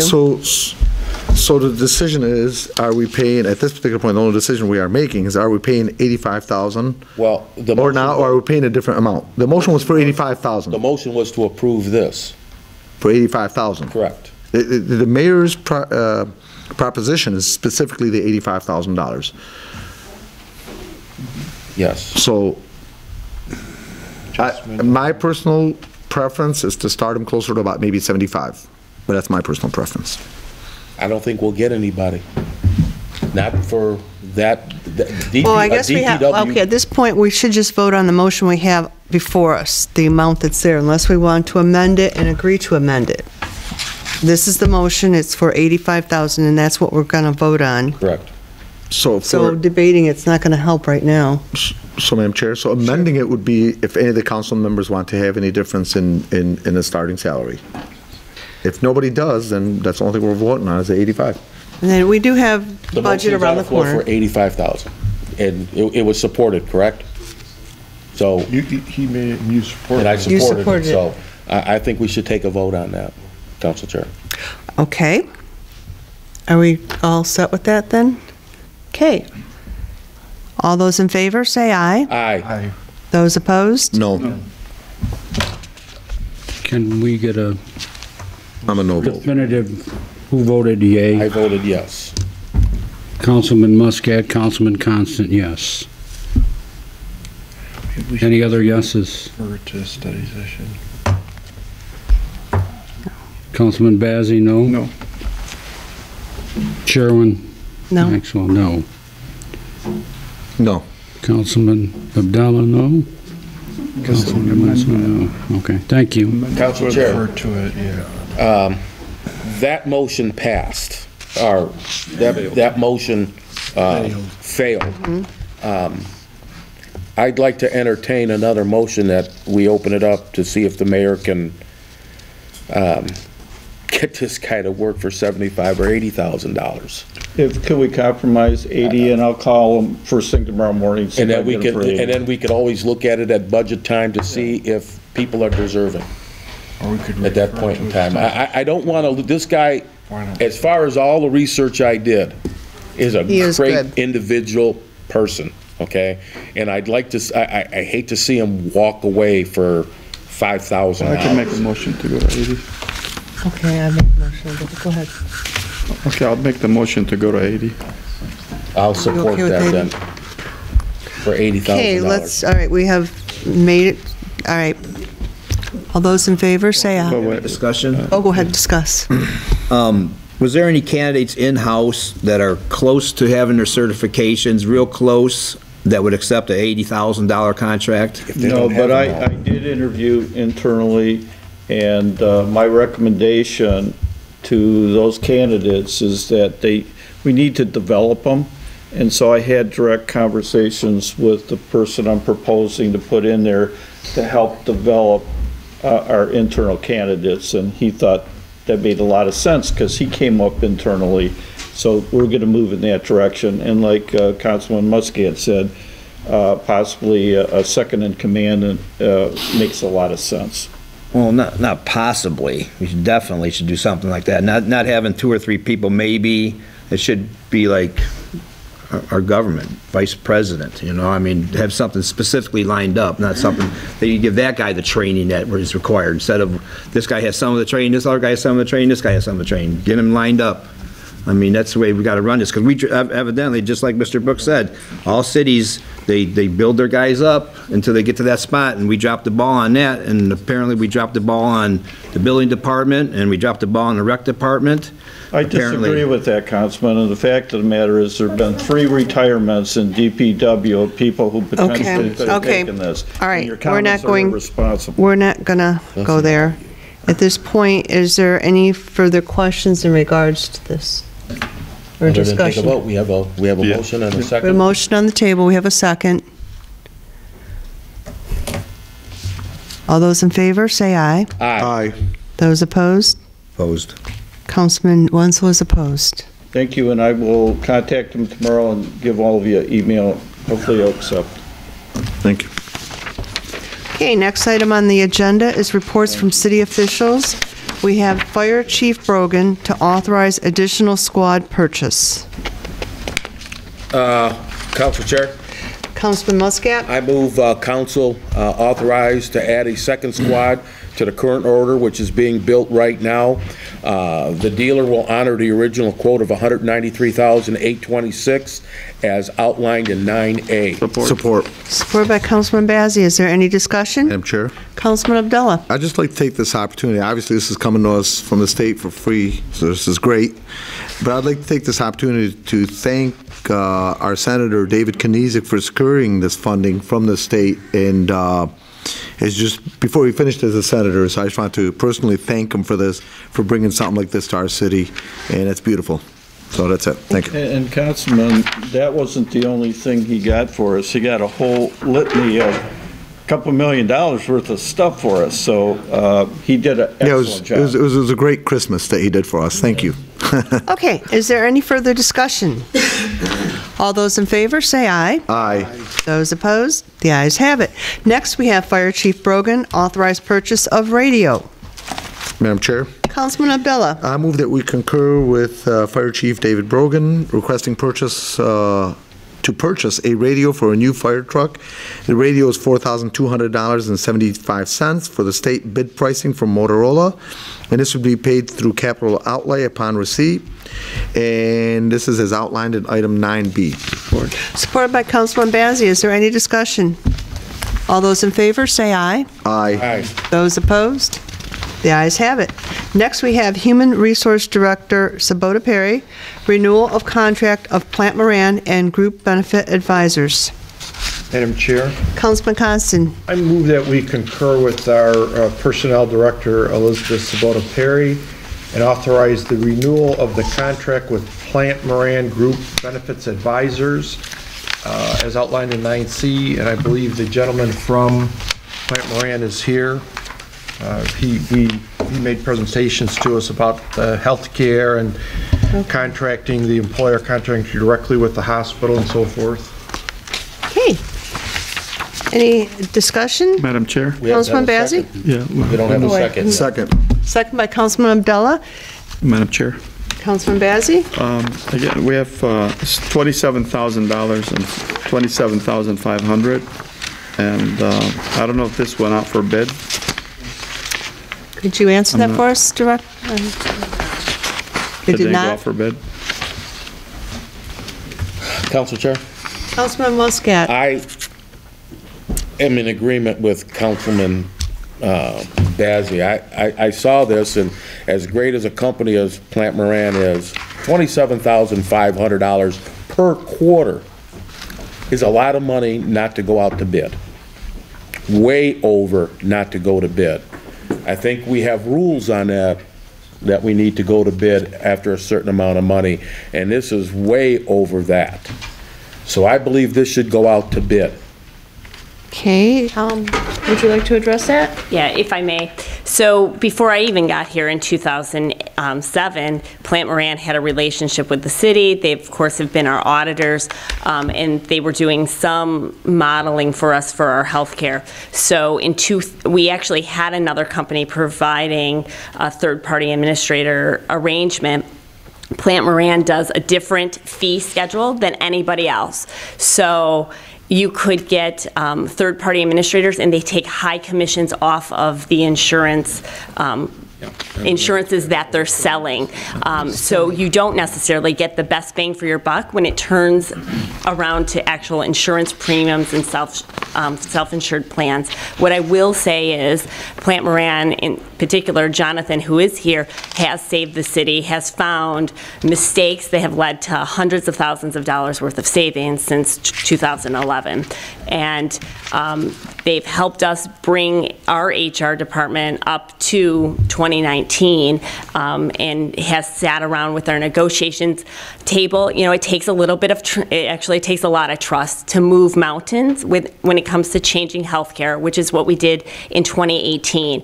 And every union invited them in, and that was because we had long-standing relationships with Plant Moran, and they knew them, and they trusted them, and that is invaluable.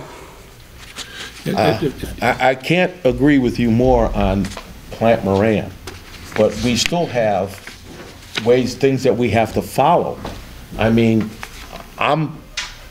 we're supposed to go and get bids.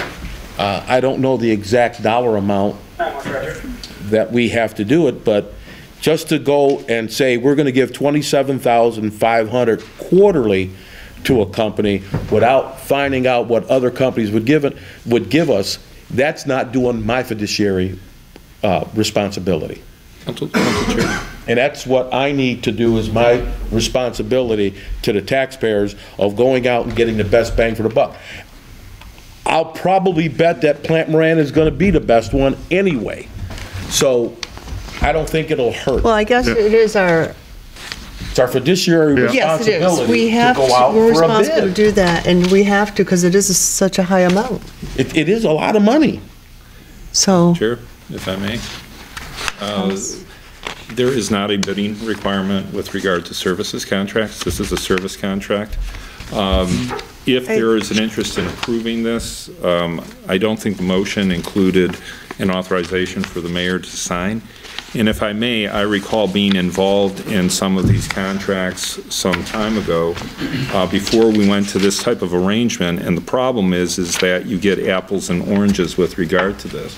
What ends up happening is these companies, unlike Plant Moran's approach, end up essentially taking higher commissions and then passing that cost and on to the client, which basically ends up actually hurting us. And this is one of the things that we got a better handle on. The way Plant Moran does it actually says, look, this is your cost up front. We're here to save you money, as opposed to if you go to someone else, you're going to say, oh, we do this and it only costs you this much. My thoughts are, it's just like car insurance. You get comfortable with them and you don't check around, and I did that for years, and when I did check around, I found out I saved a lot more, and I thought I was comfortable where I was at. Councilman Chair, it's okay for you to say that. You're sitting in the meetings. But this body can this body is only taking you that word in good faith. We don't know that. We don't see anything on paper. I have to take it in good faith. And do I take something in good faith that's $27,500 per quarter? But you've seen the healthcare liability go down. We presented on that. We've seen results from what Plant Moran has provided. Today they were working nonstop and helping correct the W-2s that the new payroll company processed incorrectly. I appreciate that, but again, I only can tell you what I feel and what my responsibilities are to the taxpayer. Okay, that's all. And I just feel it should have went out to bid. We could have saw a different variance, and the lowest bidder doesn't not necessarily have to get the bid either. Okay, we could pick the best of the bid, and it still could be Plant Moran. We don't absolutely have to take the lowest bid. We take what's best for the biggest bang for our buck. See, and their fee structure is different than other... I don't know that. I don't have anything to compare it to. It's our fiscal responsibility. I mean, you keep saying that, but I don't see it. Okay, Councilman. It is our fiscal responsibility to ask. We can ask for it, and I guess this is what I'm hearing people say, is we want a bid process on this. We want other bids. So there's another motion on the table to... Okay. So you have to take a vote. Madam Chair. Councilman Constant. Just quickly, Director Perry, is it safe to say this is a kind of service that only a company as big as Plant Moran would provide? Or are there other consultants out there? Well, it's the depth, right? So they've been our auditors, and so then they help with the GASB, 45, then it was 75, the PA 202, the W-2s. I don't know what tomorrow looks like without a contract. So we got to have this right away, is what you're saying. See, some of these things need to start coming to us sooner, that we're not the last moment. Right, and I didn't get the contract until the 22nd. It's never been a problem. I didn't have any telephone calls that this was potentially going to be a problem, so. From now on, let's just get bids. Let's just count on getting bids for everything. This is a lot of money. This is no different than having a contractor come to your house and tell you it's going to cost you $80,000 for a kitchen, then you find out you can get it for $60 and get it just as good. I don't know what those numbers look like. I can only count on you to give them to me. Okay? So if I don't know what the numbers are, I can't possibly say, let's go with it. Now, the only way I could go with it is because I know Plant Moran. And it's a great company, as much as I know. So, but again, I'd be remiss in saying, let's go with it without looking at other numbers. Madam Chair, if I might offer a compromise here. What if you extend it for one more quarter and address the administration to go out for bids? And I agree with that. I can get that. One quarter. What do you, we've got one missing here. He's in the other room. Here he is. We figured this all out. We voted for you to speak next. We just need you. Yep, we just. But you were all powdering your nose. We changed it, and we're going to vote on it, okay? There is a 60-day termination clause in the contract. Who made the motion? I don't know. I'll amend the motion to extend it one more quarter and refer it back to the administration to go out for bids after the next quarter. Before the next quarter is over. Suggestion, RFPs as opposed to bids, because they're really a request for proposal as opposed to a bid. Yeah, a request for proposal. Support. Support by Councilman Abdullah. Any further discussion? All those in favor say aye. Aye. Those opposed? The ayes have it. Next, we have Ordinance Enforcement and Animal Control Director McIntyre, request for disposal. Council Chair. Councilman Muscat. I move council approve the disposal of the equipment from the Ordinance Department.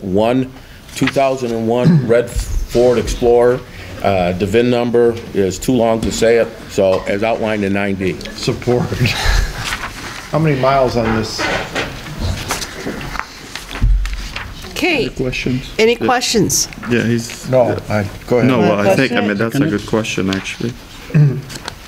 Councilman Constant, did you have a question? But the mileage, what's the mileage on that vehicle? I guess, yeah, what is the mileage on the Explorer? Do you know that? How are they disposing of it? Who seconded that motion? When we received it, Who seconded the motion? Councilman Abdullah. I didn't know. Oh, you did. I'll second. Okay. Councilman Wenzel second. when I first started using the vehicle, it had 125,000 miles on it. So it was formerly a Parks and Rec vehicle. When they got a new vehicle, that was back in the day when I was taking any vehicle I could get my hand on. So, So how much does it have now? I probably put another 20,000 on it, and then it just died. So, can you define dispose? What are you going to do with it?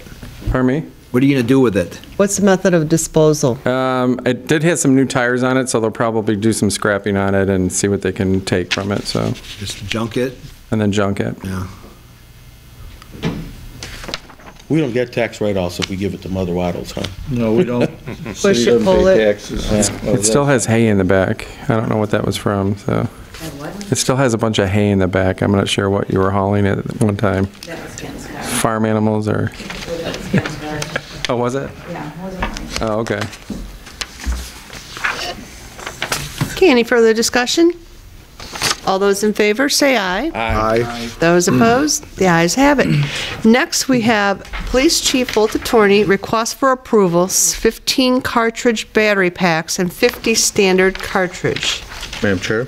Councilman Abdullah. I move that we concur with Chief of Police Dan Voltatorni to request approval of purchase and payment for 15 cartridge battery packs and 50 standard cartridges And these items are for the department stagers as outlined in item 9E. Support. Supported by Councilman Muscat. Is there any further discussion? All those in favor say aye. Aye. Those opposed? The ayes have it. Next, we have motion 19-022, a move to rescind the vote from our last meeting that we had, and that would have been on January 22nd. And that is for the abatement and demolition for the structures on and restoration of the property located at 24046 Hanover, 24058 Hanover, and 24066 Hanover. Council Chair. Councilman Muscat. I don't know the proper way of doing this, so I'm just going to say I move that council not rescind this, and to hopefully get a second so we can open it up for discussion of why. Second, ma'am. Second by Councilman Bazey. Madam Chair. Just for clarification, can you give us your thoughts on this specifically in regards to this particular Well, this is what I situation? wanted to do, to open up for discussion. When we approved this 2 weeks ago, I had a question about going out to bid, just like we had just recently. And I was told, and I do believe I was told, that it was part of the package of taking all the houses down. If that's the case, then why did we have to have this approved the second time? This should have gone out to bid, okay, and it didn't go out to bid. And I know it should have gone out to bid, and I kept thinking about it, and that's when I brought it up to Council Chair of why we don't do what we're supposed to do and go out for bid. I don't care if we've used this company 500 times and the deals they give us. And my understanding, I know that it's already paid for. So what we're doing here is mute at best. But let me go on the record and saying, I don't ever want to see this again without going out to bid the proper way, because it's just not right. I think I was fooled, and I don't like it. That's my personal feeling on it. Councilman Muscat, we have Councilman Bazey here. Okay, also, as I brought my concerns at the last meeting when I rejected this item, so I did request. Well, I guess we need a second. You support it, we need a second on it? I did. Oh, second by Councilman Bazey, okay. So I did receive from Ms. Laszlo, I did receive. Everything you asked for. Well, actually, you sent me the performance environment service survey, and I did look through it. Obviously, there's asbestos in all three homes, and the survey actually says that we do have it. We do have asbestos, and it recommends that the proper abatement. But there's a gap between what you provided me and the actual demolition. So basically, you provided me with a survey stating that yes, we do have asbestos on those three properties. And the second one who's doing the demolition, I'm sorry? Maybe you didn't get that other email then, because you said that the Macmillan wasn't registered, and I explained to you that they subcontract with the Minority Veteran Women's, who is for the abatement, and why we did it that way, it's because we didn't have to go out for an additional bid and then be responsible for that too. In regards to saying that we didn't have to go out for bid, we didn't. What happened was, other grants could be written for all 14 homes to be purchased within 90 days and all those homes to be demolished. In order to be a good to our residents who ended up leaving, we allowed these residents 2 years, and some of them needed the full 2 years, some of them wanted to go right away to find other homes. Everything that you were told, Councilman Muscat, at the last meeting was true. If you believe you were led to believe something different, please tell me what it is. I have documents on everything. What I'm saying is I get a document that states that we need to approve someone to demolition something, okay? To demolish these homes. If it's already been agreed to, It should never have to come back. To But me, it's when not agreed to for that home. It's not, because those homeowners still had the option to opt out within 2 years. Under the grant, we have to demolish those homes in 90 days.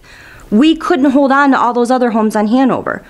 So in order to do this, we check with the state, and I know certain council people asked the state, and the state gave them the same response, that we went over through our current bid process, and if it was bid out, we could use it for the remainder of the grant. We bid it out twice because there was an issue with some council members feeling that we should get maybe more responses, so we bid it out for the first home to be demolished, then we bid it, or for the first 3 homes, then we bid it out the next month for the next home. And like I said, the 2016 grant, if we move forward on that, that'll be a different process. But right now, this is... Let me go back, and this is the original thing that we got in our packet on 1/22/19. Okay. The City of Dearborn Heights sought bids for the demolition of a total of 5 homes on Hanover Street through 2 bids in late 2016. Both times the lower bidder by a considerable amount was the McMillan Group. McMillan demolished these homes according to the contract in a timely manner. The city has been satisfied with their work and has used them to demolish other city-owned properties as well. McMillan Group has been asked to provide another quote for the abatement and demolition of the structures on the restoration of the properties, and it gave us the addresses. Right. So when I read that, and correct me if I'm wrong, it's telling you to go out for another quote, which means it should have went out to another bid. That's the way I'm looking at it.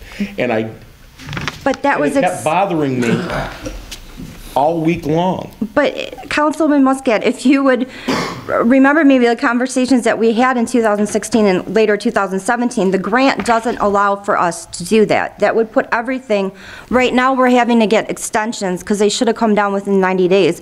But to even get that the performance environmental review sometimes takes 90 days. And then we have to look through it, and then we get the quote. And so I'm already getting those extra 3 months extensions.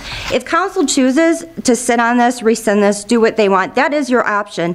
We are running out of time on this grant, and I don't... It's already been paid, correct? Is that what you mentioned before at the beginning of the meeting? No, they already got the permits from the state, so I'm sure they're going to come after us for that, but...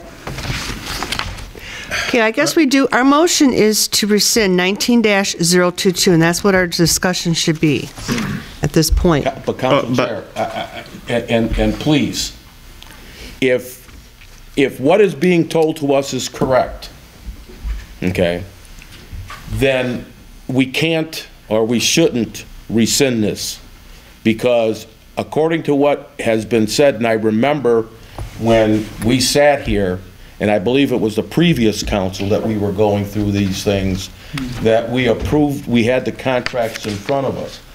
But I just, again, I'm reading it the way I'm reading it, is that we needed to go out for other bids, and that's how I read this.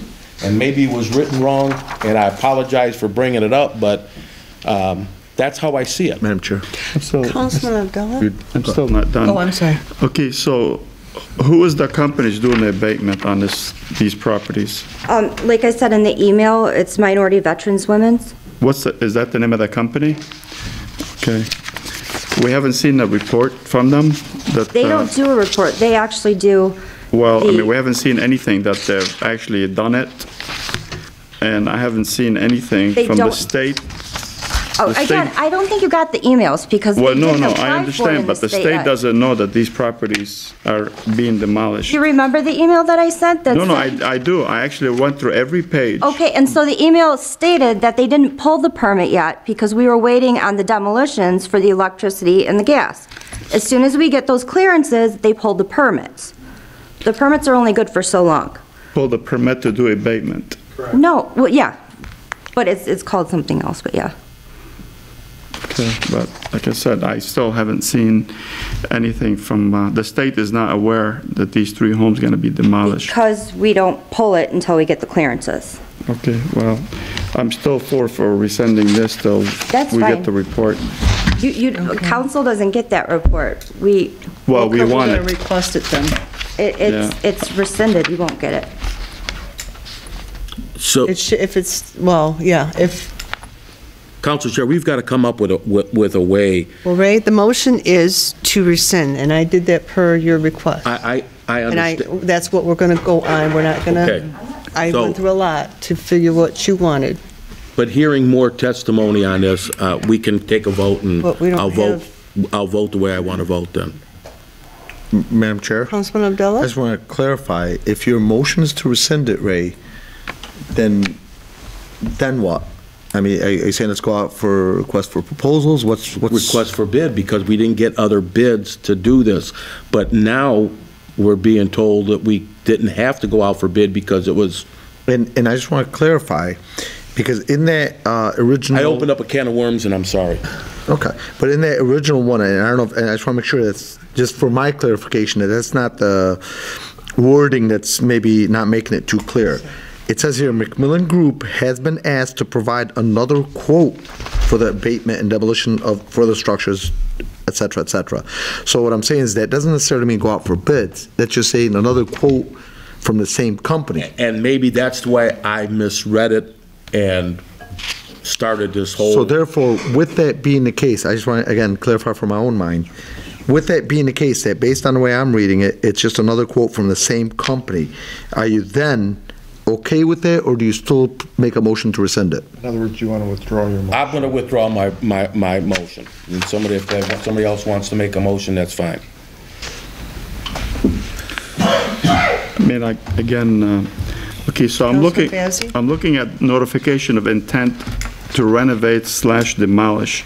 So on this contract, or this sheet that was intent to demolish by Macmillan Group, there was no mention about anybody else doing abatement or anything other than the Macmillan Group. So if you look at the section 3, it says abatement contractor is blank. So that leads me to believe that the demolition contractor is doing everything. Again, if that's not the case, then the state needs to know who's doing abatement. Councilman Mazzei, I don't know what you're looking at and reading from to respond It's to you. the Laura. It's intent. Yep. So that's what was sent to the state is. That is what they go on and they do the investigation. Performance Environmental goes out and says they take samplings, they do this huge investigation and this huge report. What I explained last council meeting is I stopped including those because council members said, please stop, I was killing trees. You said you wanted that, I forwarded it to you. That then goes to Macmillan, who then subcontracts out. Right now it's Minority Veteran Women. Before it was another company, another abatement company that actually does the abatement. They don't know who the contractor is because that's not their job. Their job is to say what's wrong with the house, if there's asbestos, if there's lead, what needs to be done. It's a different company. Again, I mean, I'm sorry, I keep going back to the same thing. I need to know, I need to see something that it says, okay, this company is being subcontracted to do the abatement. And the information that you sent me does not have that company in there. I don't know if I missed that email. You never asked for it. Well, no, I did ask for it the last time. I said, who's doing abatement? Information. No, I remember you that. emailed that, and I said Minority Veteran Women. No, And then there I was said I nothing want to see the else. report. What have they done to the city? The They abatement for haven't done anything yet because Well, what you about the just... previous homes that were demolished? Yes, some of them did that, some of them did other work. It's all in the building department. Yeah, again, I'm concerned about our residents, that somebody demolishes homes, there's asbestos in the air, and there's kids, as Councilman Winslow mentioned the last time, there's kids running around that place, riding bikes in the summertime, and these homes were demolished. Our concern is if there's asbestos in the soil. And if somebody demolished these homes, we don't know who did the abatement, then that's a problem with me. There wouldn't be asbestos in the soil. Well, if they didn't remove it properly, it would be, because that's the reason for taking it off-site first. That's why they get the license right with the state. That's why when we started, I met with Carmen, and I met with a lot of other people that did demolitions before. We could have went out for bid. When we started with this, when we applied for this grant, we could have went with the demolition company that's all in one, that they do the abatement, they do the demolition, and we would have been paying 3 to 4 times as much. So we decided that we would have them to do the contract, the demolition, and they would subcontract out whomever. They get their own quotes to do it. They provide the reports to the state and the reports to the building department. That's not something that we would know until after that report is submitted.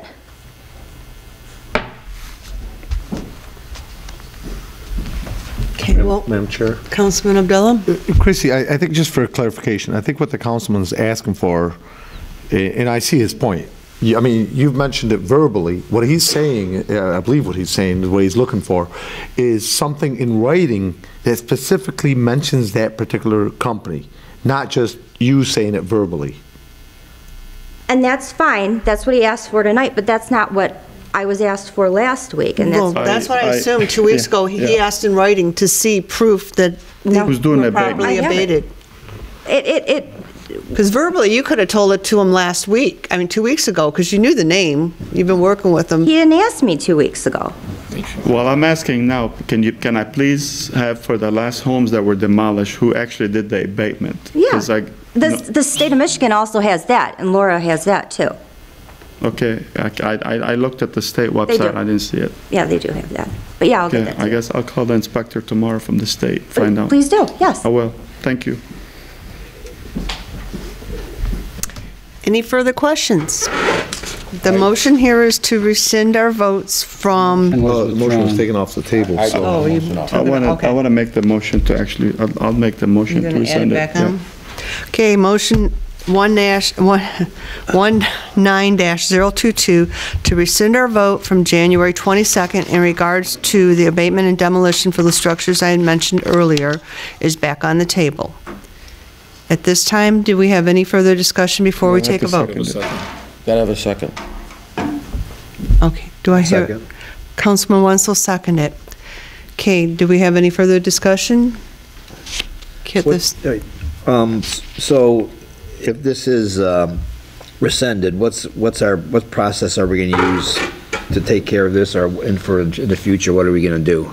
I mean, I There is no don't want to vote on process. something where I don't know what's going to be the result. There's 4 more months left to this grant. There is no process. Those homes stay unless we choose to demolish them with water department funds. I want it's to up say to that you. I apologize for not looking at this a little more closely. I opened up, I'm always the one that's saying you open up a can of worms, but I opened up Pandora's box, and I want to apologize to everyone here and to the public. Maybe we can refer. Sorry, that's my misreading of. All right, let's take it to a study session then. Why don't we? You have a motion and a second. We can take a vote on this. Madam Hey. Chair, Councilman Constant. so as I read the January 4th letter, it says, McMillan has been asked to provide another quote for abatement, da-da-da-da-da-da, and then it talks about the other company. I did not provide a copy of the environmental report as it is over 100 pages, but I can provide you with electronic version if you so request it, and that's what Councilman Bazey received. Okay. We have a motion. Let's vote on it and move on. Okay, this is to rescind our vote. Vote of yes will rescind the vote that we took on January 22nd for motion 19-022. Any further discussion before we take a vote? Madam Chair. Councilman Wenzel. I'm going to vote no on this, just because I'm going to get this done here and make guidelines for the future so we don't have this issue again. We can hash this out back and forth, but I think we should just resolve this, and then in the future set up some guidelines, or tell everyone what we expect, and then this should never ever happen again. Everything's spelt out, who the companies are, who the subcontractors are, if it's gone out for fair bids to union contractors. I don't know what the process is for that, but I say I'm going to vote no on rescinding it, but in the future, we're going to have to stay on top of this religiously. And like I say, I want the process of how we're going to make this fair bids for union contractors too. Madam Chair, again, but I think everybody's confused. I know I am. We might refer this to a study session and... We don't have time. All right, never mind. We have 4 months. We don't have time. We do a study session next week? We do a motion right now. Let's vote on the motion. I think we should study session. What do you think, Dave? I'm okay with this. We have a motion on the table. Okay. But I do agree. The motion is to rescind 19-022. Is there any further discussion? All those in favor say aye. Aye. Those opposed? No. No. The noes have it. Okay. Councilman Bazey was the only aye? Yep. Is that correct? I guess, yeah. Yes? Yeah, because I only do a tie in this situation. No, you vote. Okay, yes. So you and Councilman. She voted yes. Okay, under ordinances and resolutions, we have Mark Roberts with Seacrest Wardle. Zoning Ordinance Amendment H-19-02, reclassify property as zoned multiple dwelling residential. Madam Chair, Councilman Abdullah. I move that we concur with Council Mark Roberts with the attached item here, finding a copy of the ordinance amendment to amend the City Code, Chapter 36, zoning chapter of the City of Dearborn Heights to amend the zoning map and district boundaries established under Section 36-52 to reclassify certain property parcel number 33018-03-249-000 from single-family R1 residential to multiple dwelling residential RM. The Planning Commission conducted a public hearing on this application and recommended that the City Council adopt the ordinance amendment. And this would be placed on a council agenda, like we are right now, for a first reading. After a second reading, the council should consider the zoning ordinance amended with the Planning Commission, which the Planning Commission has recommended for adoption, is outlined in item 11A. Support. Supported by Councilman Constant. Is there any discussion? Madam Chair. Go ahead. Councilman Abdullah. Ray was first. Go ahead. Ray. First, I see the legal description, but I'm assuming this is the property where the old fire station was, correct? Or approximately there. And as I read this, it says also to include half the adjacent vacated alley. Now, is that the strip of land that we talked about of having a major sewer on, that alleyway that we said we weren't gonna sell? No, that's a street, dedicated street, not an alley. So Mayburn Street is not included. Alleys are the back. The alleys, because I'm just talking about that one strip that we were talking about, that I believe the gentleman from Blue Moon came in and wanted to purchase. We said that's not going to be for sale. Okay, so I want to make that clear. And just, I know I've got a million phone calls on this. A lot of people in the neighborhood don't want this. No. That's all I got to say.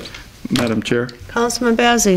I also looked up the parcel number. That number does not exist on our, anywhere. So I don't know if it was, you guys referenced the wrong parcel number.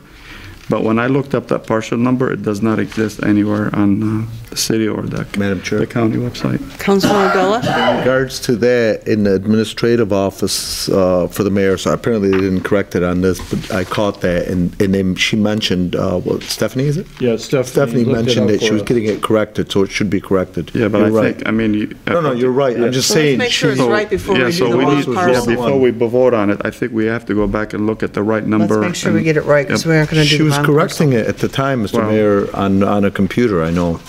Well, it's not correct on this, so... So, yeah, this is wrong. No, I agree. I agree. I'm just saying it was caught because when I had her, I was asking the mayor, and he mentioned it was the one on George, and then we asked her to pull it up on the computer, and she pulled it up, and it wouldn't pull up, and then she recognized that the wrong numbers were put in. I assumed she would have it corrected. There was supposed to be a correction sent out on here, and I didn't double check with Stephanie.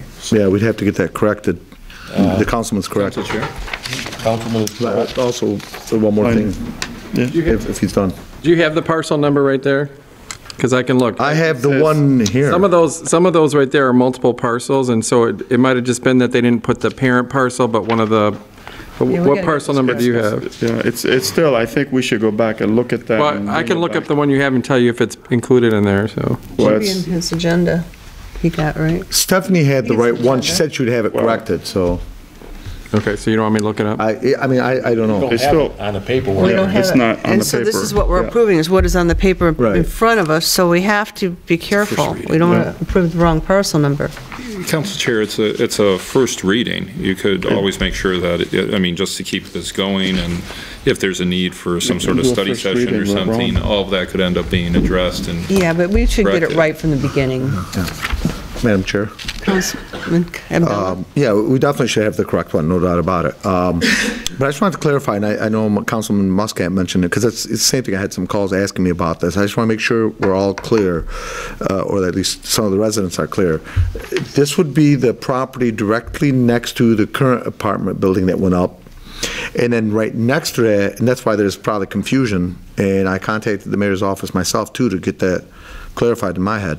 There's some work being done there currently on some sort of underground storm drains and what have you, and that's why I think some people are getting confused by this, some of the residents especially, because there's work being done on what would be Mayburn Street, and then this one's right next to it, which also has a sign that says there's a planning commission meeting and show up for a public hearing, and that's why, because the two are being worked on at the same time, it confused me, and it could very easily That confuse equipment others. there is, they're staging that equipment there for the water main project that's going on Telegraph. No, there's some digging there too. They've started, there's Well, some sort of we digging. previously, about a month ago, we had that. Water main break. But that's a staging area right now for the telegraph work. Right, so I just wanted to make sure and clarify it. Yeah, because this is a lot of unnecessary time we're wasting on an error that it's not going to go anywhere with the wrong parcel number Yeah, anyway, also- that doesn't exist. Yeah, also, Madam Chair, I think if it goes back on the agenda, we should have a map exactly where this parcel is. Okay. That's Would that all be I- possible? We can get a map of where the parcel, to show exactly where it's at, so Yeah, that's not a problem.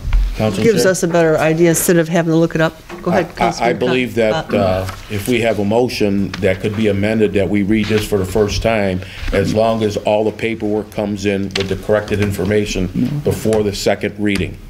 With the map. I think. I think we should get it right from the beginning personally. It's up, because this is the way we've read it, so I don't know, it's up to you guys. No, I think it should be corrected before we go to the first reading. Well, we have You're a in real motion estate, on you the know how table. picky that is, and technical that I'd could have to be. agree with the councilman. Personally, I know the council disagreed, but I do agree with the councilman. We should have the corrected SIDWell then we number. can table And this and for at the time, like I Real said, estate purposes, when yes. we spoke at the mayor's office, it was said that it would be corrected, so, you know, So we who have the made the corrected motion? version.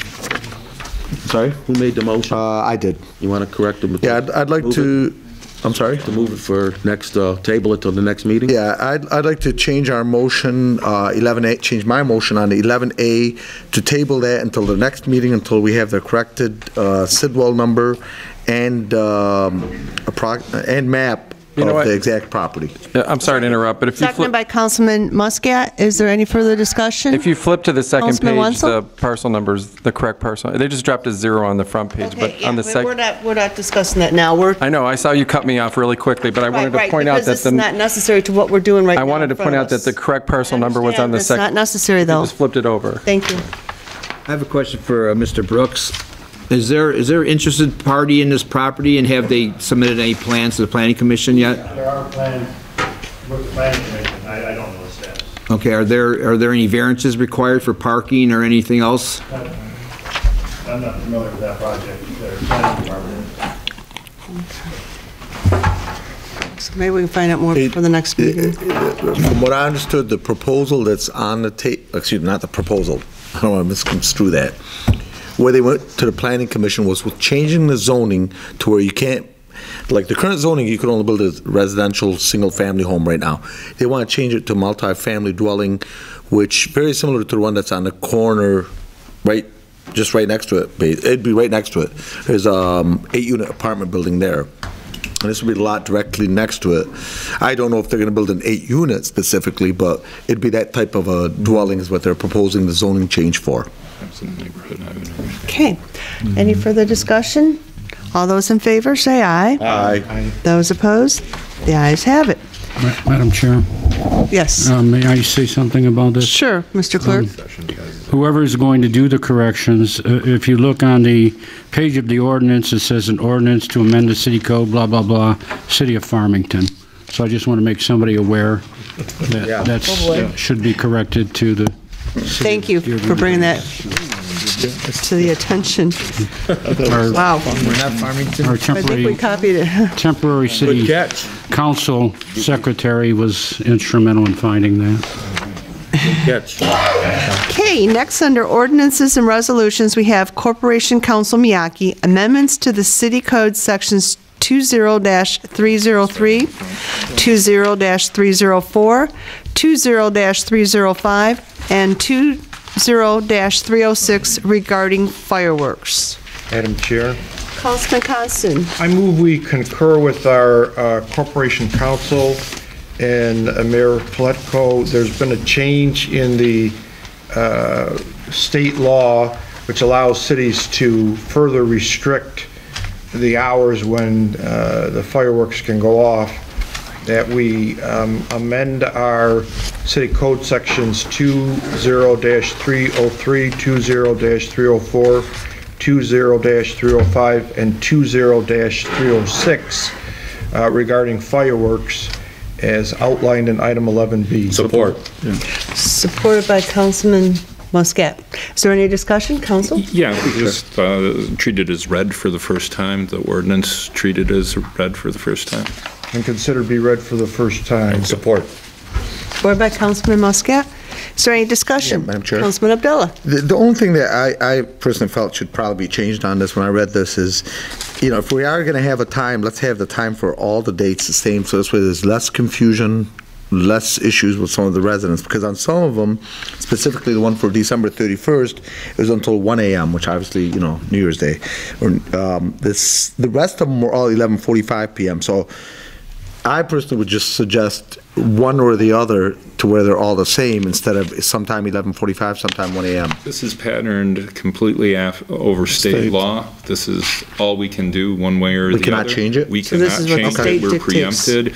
And that was part of the thing, is having to go through everything because they changed a whole bunch of stuff, some of which required us to change stuff in our code, some of which didn't. But the stuff about the hours and times, we have no, we either get to put in the regulations like they want them, or we stick with old stuff. No, I'm good. So, Council Chair, just one comment. Councilman Muscat, go ahead.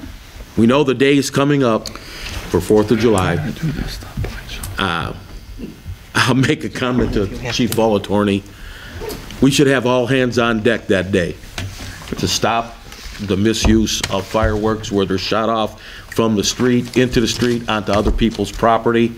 We need to have more patrol officers on the 4th of July, the 3rd, and the 5th. We have to, okay? People are just about had it with the fireworks. That's just, me saying that. Agreed. Any comment, Chief? I agree. Thank you. Well said. Councilman Wenzel. Are there any provisions in there for special fireworks? Like, you know, like Dearborn has the, all Homecoming. Christmas long, they have them, you know, the holiday nights. Is there any? that, as I understand it, is something that they get a special permit for as a municipality. I could be wrong about that, but I believe that's how they're able to do things a bit differently. This is just generally consumer fireworks and those types of regulations. That's what happens, yeah, for the Detroit fireworks, they get, the company applies and gets the permit.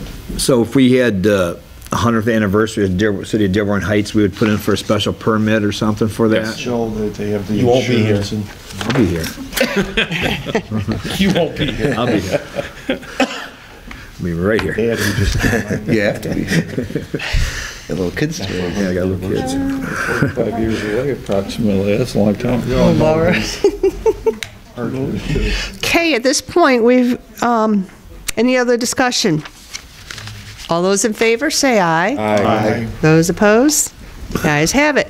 Next, under members of the public, we are asking for comments from council members at this time. Madam Chair. Go ahead. Councilman Bazey. I'd like to see what the next, I guess, step on that house on Detroit that we brought up at the last council meeting. There's still an issue with that home with rats and is there a certificate of occupancy on that house? There is, and I sent a communication to the council chair about it. I've been out there multiple times. That's not where the problem is. It's not the house next door. The person that keeps complaining to you is some kind of personal vendetta against that person. The house has been inspected. It's been approved by the building department. The food source is coming from a house behind the street. The person that keeps calling you complaining is illegally dumping food poison or rat poison over her neighbor's fences into their properties. She needs to stop doing that. She needs to stop. Now, did you get rid of the food source that was behind there? We did. We ordered them to take away the pile of that they had behind their garage. And it's gone? I don't know. I'll have to follow up on it. Okay. But the problem is not at the Detroit house. It's the problem is behind on Kingston. All right, well, then we need to make sure the food source is gone, because it's still... She's not credible. So Well, I've had issues in the past. I had to have a protective order against her. We shouldn't be talking to residents like that, though, unfortunately. Well, I was the one that had to go to court. I'm the one that she's targeting. Let's not put it on the air. Okay, you guys are inviting her to talk to you and not talking to me. It's multiple residents. I sent you I sent you a communication. Okay. Never heard anything back. So gave you an update on everything that we've done there, how many times we've been out there, how we followed up there. Okay. Council Chair? Councilman Muscat. I spoke with Councilman Wenzel earlier today because he had brought up a subject about the soil that was used to backfill some of those homes that were demolished. And the other day, a resident sent me a video clip from clickondetroit.com about contaminated soil being used in demolition sites in Detroit. I think Councilman Wenzel was onto something, and we have to make sure that that what these companies are using is good fill dirt. I believe, and maybe I'll let Councilman Wenzel take over here on what the state told him. So if you don't mind, Mr. Wenzel, Councilman. Well, I contacted the Michigan State University Agriculture Department who do soil samples for the state, and they are coming out. They apologize that they haven't been out yet, but they are concerned because our new governor is really conscientious about watershed, and these properties being right next to the creek drew my attention. I personally surveyed the property, and the fill dirt that was on that property had lots of debris in it. It had chunks of concrete, little pieces of pipe, things of that nature. And I know people in the construction business that do excavating, and they'd be more than happy to donate this fill. When they do a demolition, it's full of stuff, they'll take it and drop it off anywhere for free. So I don't know, I'm gonna request the name of the company that provided the fill dirt from the administration and do some investigation on that. But this is something we have to look into. It's, like I say, it's right next to the creek. It goes right into our water, which goes into the Detroit River. It's a part of our drinking water. So I think it's something we should look into and not just sweep this under the rug. It's a really important issue that we should address. Thank you, Councilman Wenzel, because I was under the impression dirt's dirt, and I guess it all matters on where you get the dirt. So. Yeah, full dirt is Okay, any other comments from council members? Madam Chair? Councilman Constant. I'd just like to echo everyone's concern over the loss of our former Congressman, John Dingell. I've been part of the Dingell district pretty much all my life, and I'm still in the Congressman Dingell's district.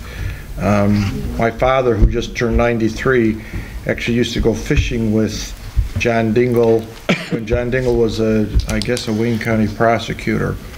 And we had a long career. The one thing that everybody notes about John Dingle, which is true, is he had a very gentlemanly, statesman-like air about him. Everyone was his friend, and I would get handwritten notes signed by him, so he'll be sorely missed.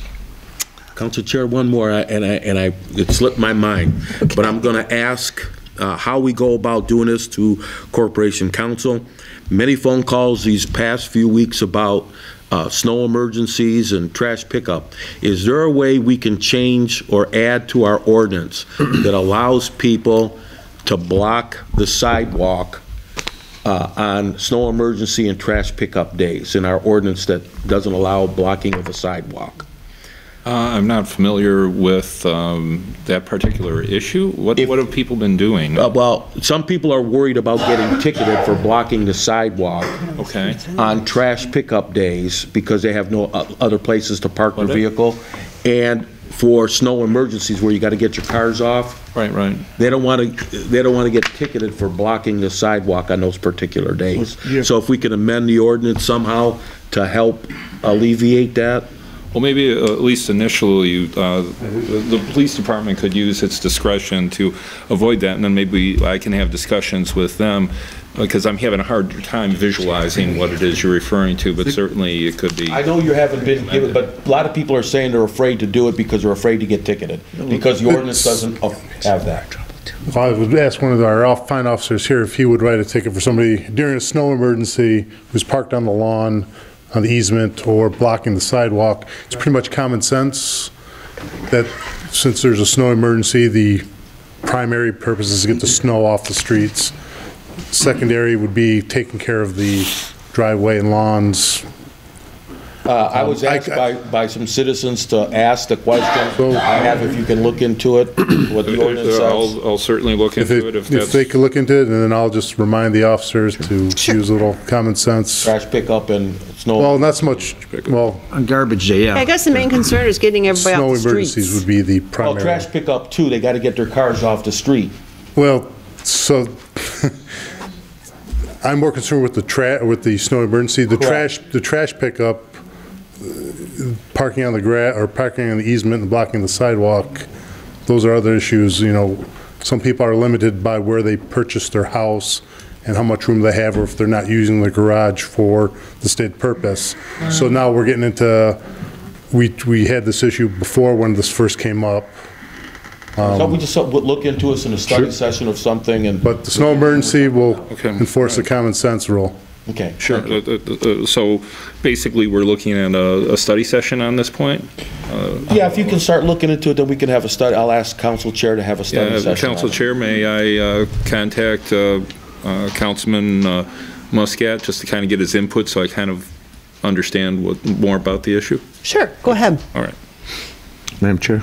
Councilman Abdullah. I just want to add in regards to snow emergencies, a couple of residents called me, they were kind of confused on this, and just to clarify, and I got this clarified too through people in the department, that during snow emergencies, even though, because there was a gentleman that had parked some cars during the snow emergency, and his thought process that there would be no plows at 1 in the morning, 2 in the morning, 4 in the morning, what have you.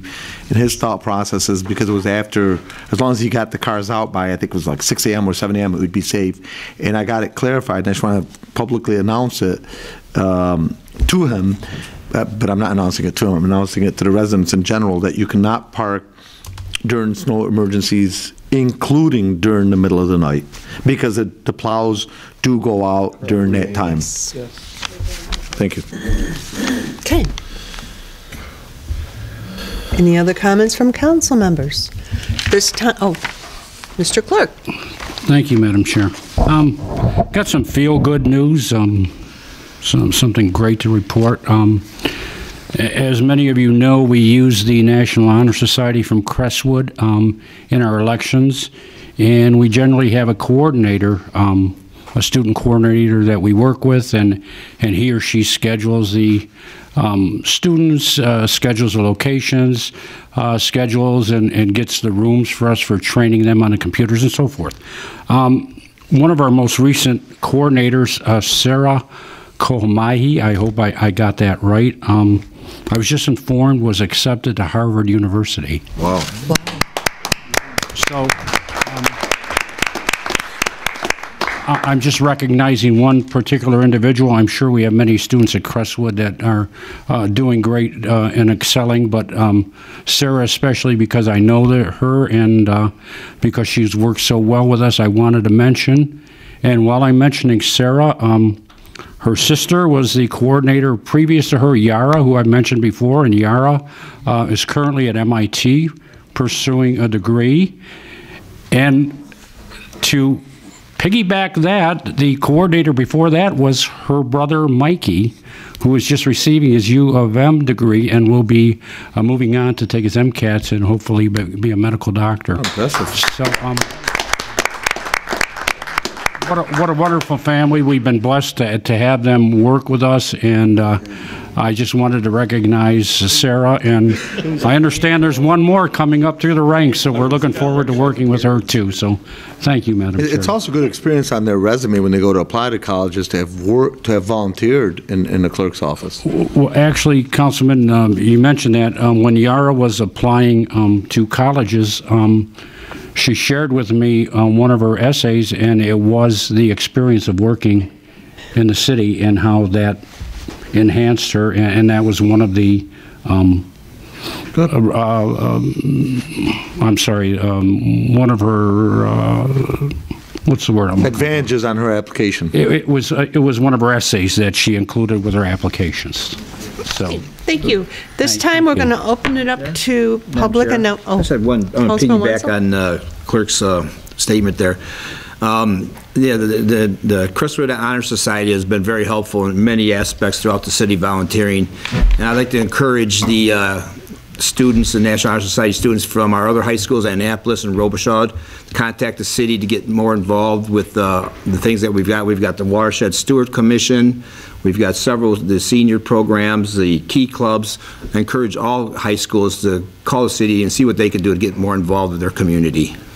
Madam Chair, Yara was on our Watershed Steward. She was outstanding, and Ed Sprokowski, who had a degree and is very much environmentalist, he just passed away just a few weeks ago, unfortunately. Okay. This time, we're going to open it up to announcements in regards to our city. Hello, Council Chair and Mayor. Just want to talk about a quick item at the library. Monday, February 18th at 7 p.m. at Carolyn Candy Library. President's Day, we will be talking forgotten U.S. presidents. Andrew Kircher of the Dearborn Historical Museum will regale us with tales of lesser-known presidents who deserve to be remembered. Stories of their lives and their forgotten accomplishments of their administrations. So join us and delve into the obscure a bit. I also wanted to pay homage to a resident who passed late last week, as Councilman had mentioned, Ed Sprokowski. Ed, for many years, worked tirelessly to improve the library by going to get snow from Ice Arenas for Kids programs, helping at book sales, and working day to day to make the library a better place. As his activities also extended into assisting the Watershed Stewards, as well as libraries and civic groups in the entire area. He was not just a friend of the library, but of the community, and will be missed. Yes. That's all for now. Thank you for your time, and see you at the library. Thank you. Any other announcements? Good evening, Mr. Mayor, Madam Chair. I want to thank you, first of all, because of your comments earlier that if somebody has a question, give us heads up. It really doesn't serve us or serve the residents by somebody coming up and asking us a question without any background. So thank you for that. Our office is always open. Our door is always open. If you have any questions, call us. I know I have received calls from Mr. Musket, from Bob, from Dave, Councilman Dave, from yourself.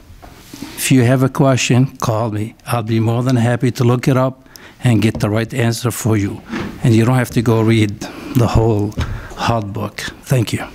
Thank you. Any other public announcements? Okay, at this time, I'm going to open it up to public comments on public comments. Please step up to the microphone, state your name, address, and limit it to 3 minutes, please.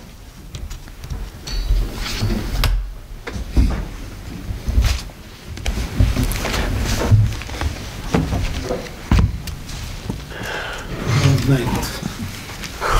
Good evening again, Zuhair Abdelhaq. I applaud the mayor for saying that he wants to basically give a chance to the deputies of the departments to take over when the heads of department leave. I agree with you.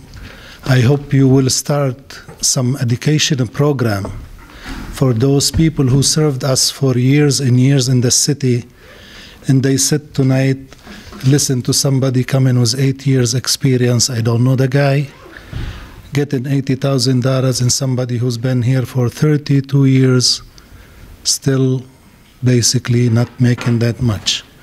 I hope you take this to heart, and you and the city council in the next budget put some money, pick the right people who are qualified, try to push them.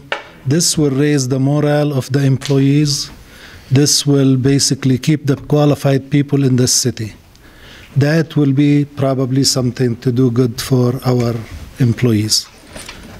Last meeting, I spoke about the PEG, and I do have all the documents from 2003 up to date, and all the numbers which I gave to the mayor are correct.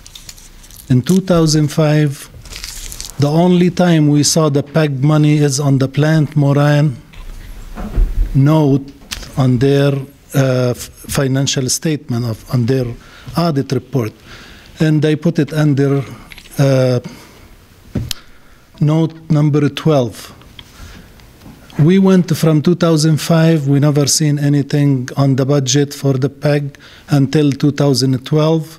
That's when we saw $390,000, which increased between 2005 and 2012 by $154,000 only.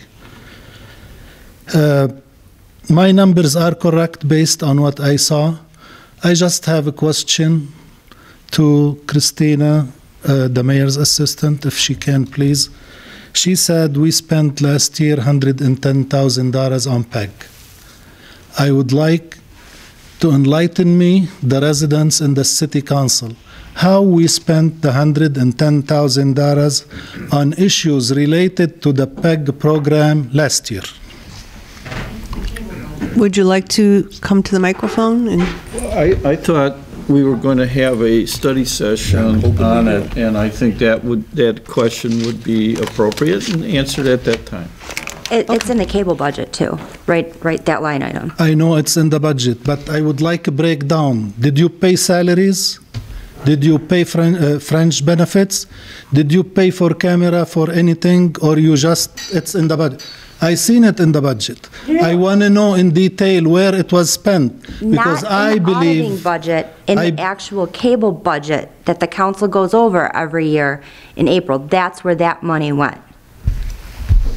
You have two things. You have the franchise fee, 5%. It goes anywhere you want in the budget. You can spend it anywhere you want. I'm not discussing that. I'm discussing the 1%, which comes to close to $2.2 million, and you have only $890,000. And from all the expenses, legitimate expenses under the federal law allowed, they come to $127,000.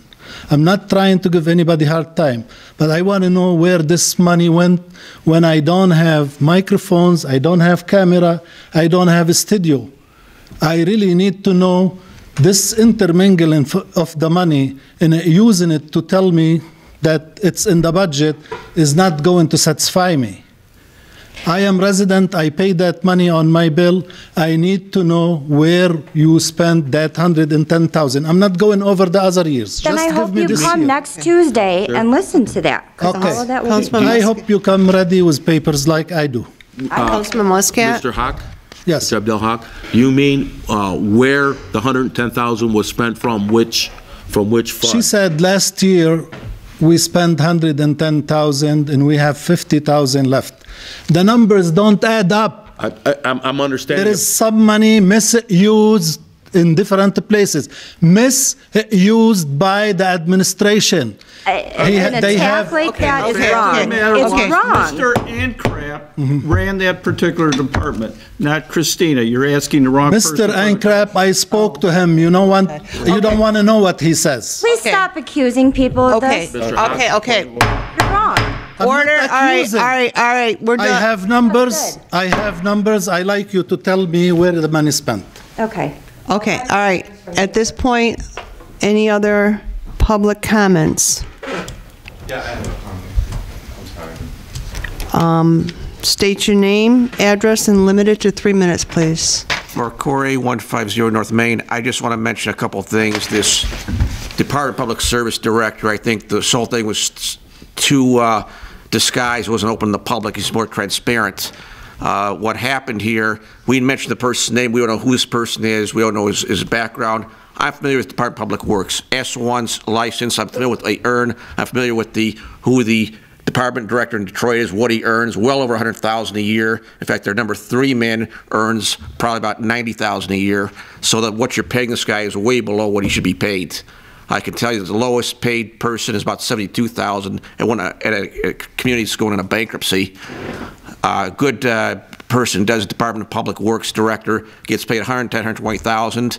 And it should be open to public process. We know who the people are. We can debate their background. We know what their degrees are, everything. We can have that here. That's where you have problems, and because it's always who somebody knows, who somebody likes, and all these anonymous recommendations, and it's garbage. The people should have, like they have in Macomb County, when somebody gets a job, all the people who apply have their applications a public record. You can argue who they are. The public can come forward and raise those issues before the public body. Here you don't have that. That's what leads to problems in government, bringing people who just have insider connections. That's what this smells like here. I just want to let everybody know that. Thank you. Thank you. Any other public comment?